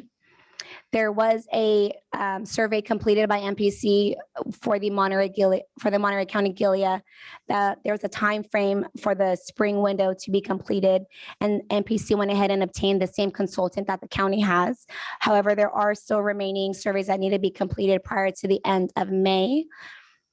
The cost for MPC to complete the resource management plan is $70,000, and that's just for completing the plan. That does not include the environmental review, which could be up to $30,000, depending on which route the environmental review takes, as well as implementation cost of the resource management plan. Staff is recommending the board to authorize the Housing and Community Development Department to utilize the Habitat Management funds to cover the remaining survey work that needs to be completed this month. Therefore, staff recommends that the board receive an update to the county's Habitat Resource Management Plan, provide direction to staff regarding the land use designations for borderland parcels as staff had illustrated, authorize our department to utilize the county Habitat Management funds to cover the remaining surveys for the properties owned by MPC, and provide any direction to staff as further necessary. Thank you. This concludes my presentation. Thank you for your presentation, Ms. Nickerson. So I will go out and look to my colleagues. I'll start at the end of the table, see if we have anything from Supervisor Phillips. Well, I concur in staff recommendation, but I just want to make sure that we're not doing anything that's going to curtail the development on these parcels. If, for example, the Peninsula people ever get their water together, where we got water that we can develop them. I mean, I was on Fora, of course, and you know, they had 28,000 acres there, and only about 4,000 is developmental. And you think about that big chunk of land right in the middle of the peninsula should be a way to really deal with affordable housing for our workforce. And it's had limited impact in that way. So I want to make sure that option two, if we go with option two, that it does allow us some flexibility, that we're not foreclosing ourselves like we would in option three to have housing there if things go right. So. Thank you, Supervisor. Supervisor Lopez. Yeah, my thoughts were in the same vein in terms of, I wonder if you can go back to the slide with the recommendations with the options 1, 2, and 3. And just for the record and for the public, there's an item there that says due to, forgetting the language, but land use constraints, I think was the language used. Can we define what those constraints are at this point? So there are limited residential unit caps out in the area, as well as Supervisor Phillips had mentioned, some water constraints out as well. And the residential caps are imposed by who? So that was through a lawsuit that came through the former Florida Reuse Authority as a lawsuit over the base reuse plan. Thank you. So those caps. And then there's also, I will add also just, there are also protected species considerations as well for development. Thank you. Yeah, I think my concerns are the same as maintaining our options moving forward so that someday, whether that's 5 years down the road or 30 years down the road, I think the need for additional housing for folks who work on the peninsula is needed to reduce our greenhouse gas emissions by reducing vehicle miles traveled for work. And so I don't want to do anything today that would limit that option in the future, and knowing that that is a real problem that needs to be addressed. And hopefully the water issue can be solved soon. Thank you. Thank you, Supervisor Lopez. Supervisor Root Askew. Great, thank you. I want to commend staff for the extensive work that has gone into this presentation and the resource management planning work overall for the Port lands. I need to state for the record that I have not discussed that MPC resource management plan parcels with my chief of staff, who does sit on the MPC board. I have, however, reached out and spoken with the MPC vice chair regarding the coordination of our resource management plan activities in partnership with MPC. So just want that to be clearly stated for the record. Can you state again, just a question for staff to clarify how many acres of additional developable property the county has beyond the habitat management areas? Yes, it's about 400 acres plus or minus. I don't have the exact number, but it's around 400 acres. Okay, great. And I think I just wanted to be really clear, and I hear my colleagues and agree with the desire to ensure that the county has options as we move forward for the ability to develop, whether it's housing or other economic development opportunities on the former Fort Ord. And I do feel that the 400 acres that we have that are not limited by the habitat management area plans give us quite a bit of runway for the future. There is a long history. I don't have to tell anyone who's in this room about the divisive, detrimental to our community, expensive attempts that have been made to pursue development on the borderland parcels. It's cost us a lot of time and money. And I think we know, in addition to the resource constraints specific to those borderland parcels, we know that there are some very real political constraints as well. In terms of every effort that's been made, the community has, without question, risen up and stopped those from happening. So I'm cognizant of that reality as well, and the amount of time and energy and just detrimental community divisiveness that has occurred as a result of that. And I am interested in the immediate cost savings to the county that could be achieved by focusing instead on the 400 acres that we have that are developable and directing staff to pursue option 3, as I believe that this more clearly aligns with what the communities on the peninsula, the residents who live in the district desire, as they've made clear over time. So I do think, in addition, there is a cost savings that the county would immediately experience by not having to include those the cost to do resource management for those particular or habitat management for those borderland parcels. So I think that would be my my preference for how we give direction on the borderland parcels.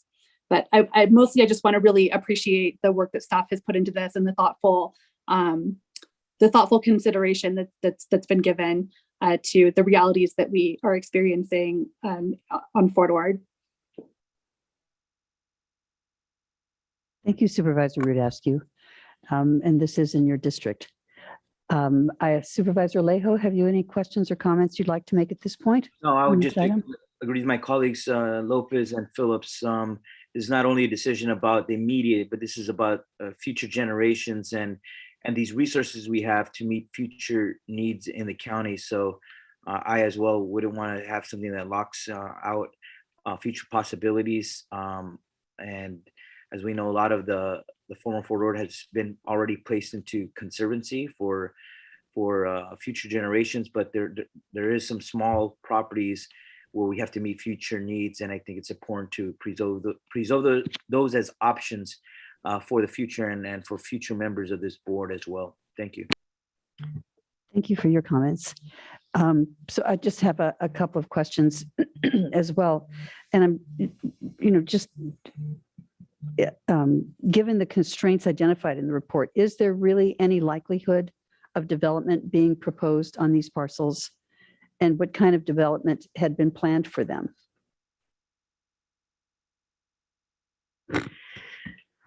So in the past, the main development that had been proposed was the Monterey Downs project, which was a proposed annexation project to the city of Seaside that was on both developable, unrestricted by the RMP, and borderland parcels of the counties that surround that little Oak Woodland Oak Woodland Parker Flats little arm that sticks out. Yeah, and there. So that development was there. And for those who are here, that did not move forward. In the past, there had also been proposed development by the Monterey Salinas Transit when the county owned the landfill border parcels, which have now transferred to the city of Marina. But at that time, they had I wasn't here, so I don't want to misspeak, but they had some minimal development that was proposed on what's referred to as the Whispering Oaks property. And that too was very politically charged and did not move forward. And at this time, there are no identified potential projects, development projects. There have been occasional inquiries from individuals. I will say we've received a few inquiries in particular related to the ammo supply point because of the uniqueness of that parcel, which has those bunkers. If you'll recall, it has those bunkers and has a number of structures out there already. I won't talk in probabilities, but I will just reiterate there are development limitations with regards to unit caps as well as water, I think is one of the most limiting. The county still does have some water allocation from the former Fort Ord, but whether that allocation is available depends on whether there's water available to meet it. And I won't speculate further than that. Could you give us any pros and cons on looking at option 2 and option 3, just kind of weighing those two? Yes. So if we were to, so these lands are considered developable. And so until such a time they are developed, we're required to provide some type of interim habitat management on them, which then would also relate to the costs associated with having to develop on them or to provide those activities on them. So if we were to leave them as is, we would then include them into the resource management plan as such, and then release those costs of having to be able to provide those activities on there. So that's for one, if we were to maintain. Attached to option 2 or option 3? Option 2, if we were to leave it as is, but negotiating a term. So leaving it as is and then moving into formally changing them would then remove those activities, those required activities by the resource management plan and the associated costs. So option 2 is kind of like a combination of 1 and 3. It allows you to continue those activities until such a time that we get direction to then formally change them. And then those activities would then cease as well as a cost. Now, and do we have an idea of what the cost would be? Go ahead. Just to clarify for option 2, one of the reasons why staff supports that is simply because we have good momentum and we're developing the RMP, and that's the option that allows us to continue that pace for developing the RMP while maintaining that flexibility for the board should it choose to designate in the future. So it's just a timing issue as well for the RMP, but not detrimental. So with that, can I just ask another question? Is there any urgency for us to make this decision ahead of the public participation process that would take place within the RMP? Based on the feedback that we get from the board today, we would take that and then present it at the community workshop meetings and the stakeholder meetings. So it's information that would allow us to determine on how to handle these borderland parcels, whether we're going to keep them as is, or that there is direction from the board to, either option 2 or 3. So it'll help us in being able to draft the resource management plan and being able to identify the properties correctly. So depending on the feedback that we receive, that information and language would then go into the resource management plan. Okay, and then going back to the question that I had about the cost, that it would be option 2 over option 3. The cost right now is unknown. So once the board gives us direction on either of these 3 options, we would then explore what those costs could be for either option 2 or 3. And if I may just add a little bit to that. So through the development of the resource management plan, if we don't have direction today to either keep them designated as they are, and so we would work starting now towards that, or alternatively the option to designate them as non-development parcels. Without that direction, what we would do in the RMP is we would carry the cost estimates forward, so and we could begin having discussions with the regulatory agencies specifically about those parcels.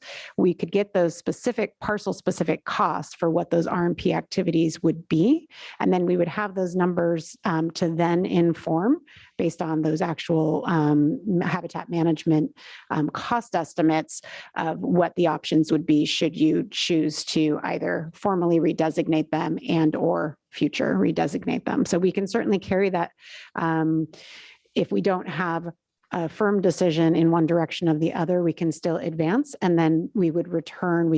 That could be a part of the public outreach, and we could then return when we have that administrative draft RMP to be able to come forward with a discussion of those costs for consideration as well at that time. Thank you for that. But We received money from Fort Ord when we took over the habitat management for this. Okay, thank you for that. Let's see if there's any member of the public that wishes to comment on this item. I'm seeing no one in chambers coming forward. I'm not seeing any hands raised. How about you, Madam Clerk? Okay, thank you so much for your presentation. It was very comprehensive. It's good to see you again. And if I could have a motion on this item? Move staff recommendation. I'd like to move. Option 2. Second. Yes, Supervisor Rudascu? Yeah, I'd just like to make a substitute motion for option 2. Okay, so we have a motion. And I I'm believe sorry, we for have a option second. 3. Sorry, for option 3. Okay, so you are making a motion. Could you state your motion to? I'd like to make a substitute motion that we pursue option 3, as this clearly honors what the community desires. Okay, and I'll second that motion. So we would have first, we would take a vote now on the substitute motion, if I'm not mistaken. Supervisor Alejo, No. Supervisor Phillips, No. Supervisor Lopez, No. Supervisor Ruascu, Aye. and Chair Supervisor Adams. Aye. So the substitute motion fails. So we will go back to the original motion. And if we could have a roll call vote, please. Supervisor Alejo. Aye.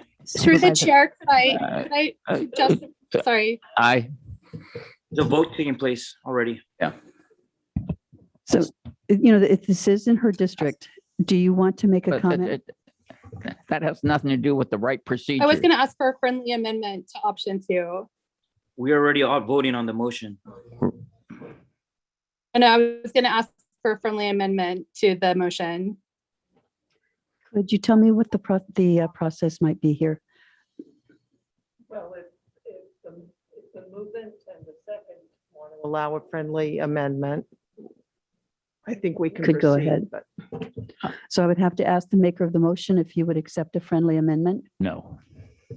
And I would just note that because the vote had already begun, it's a little bit awkward. And I recognize that Chair Askew has connectivity problems. So perhaps you can raise your hand if we're not hearing you, or you have something so that we can make sure that you're acknowledged, even if the audio is challenging. Thank you very much for your help. So it appears that we are in a vote and we do not have agreement to accept a friendly amendment. So we will continue with the roll call vote. Supervisor Lopez, Aye. Supervisor Ruascu, Aye. I'm sorry, could you please repeat your response? Supervisor Rudasky? Aye. Yes. and Chair Supervisor Adams.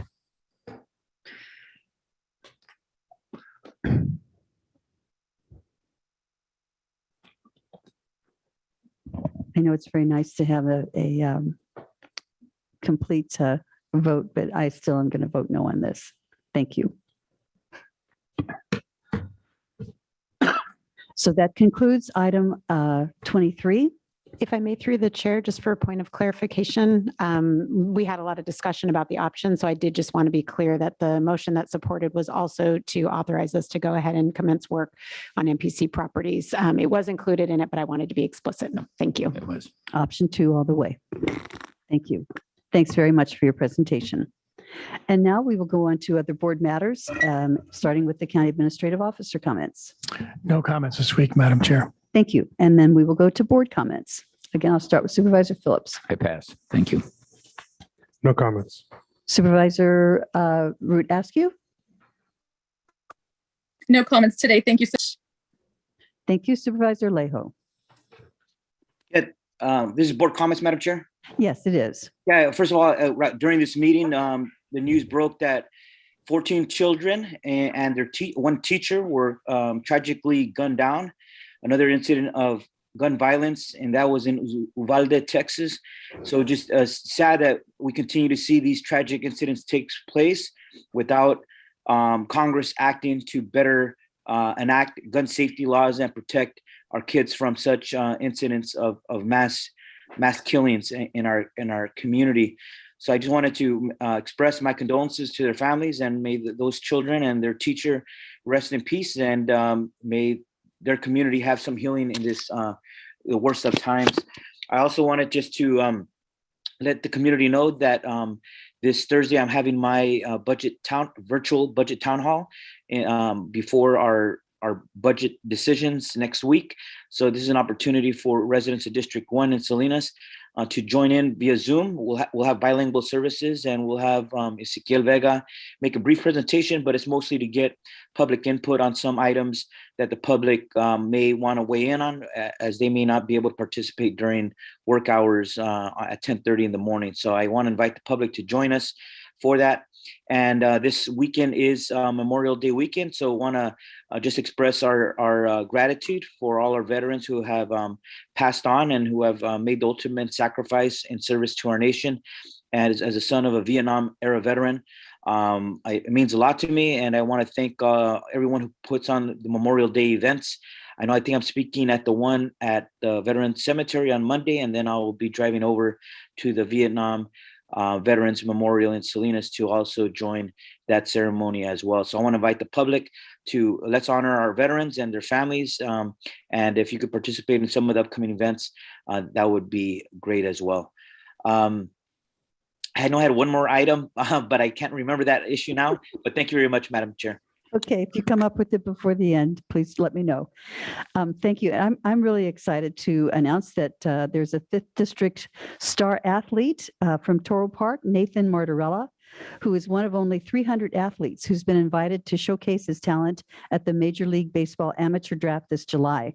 He played at Cal, where he did not disappoint. He holds the team's record for hits.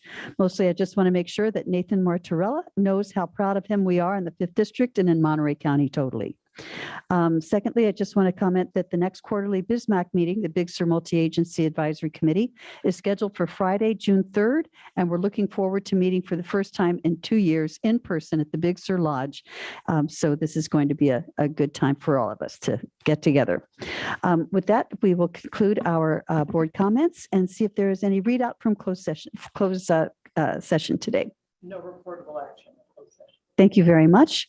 And with that, we will adjourn today's meeting. Wish you all a very happy Memorial Day, and we'll see you back here in a couple of weeks. Thank you all very much for your participation today. Adjourned.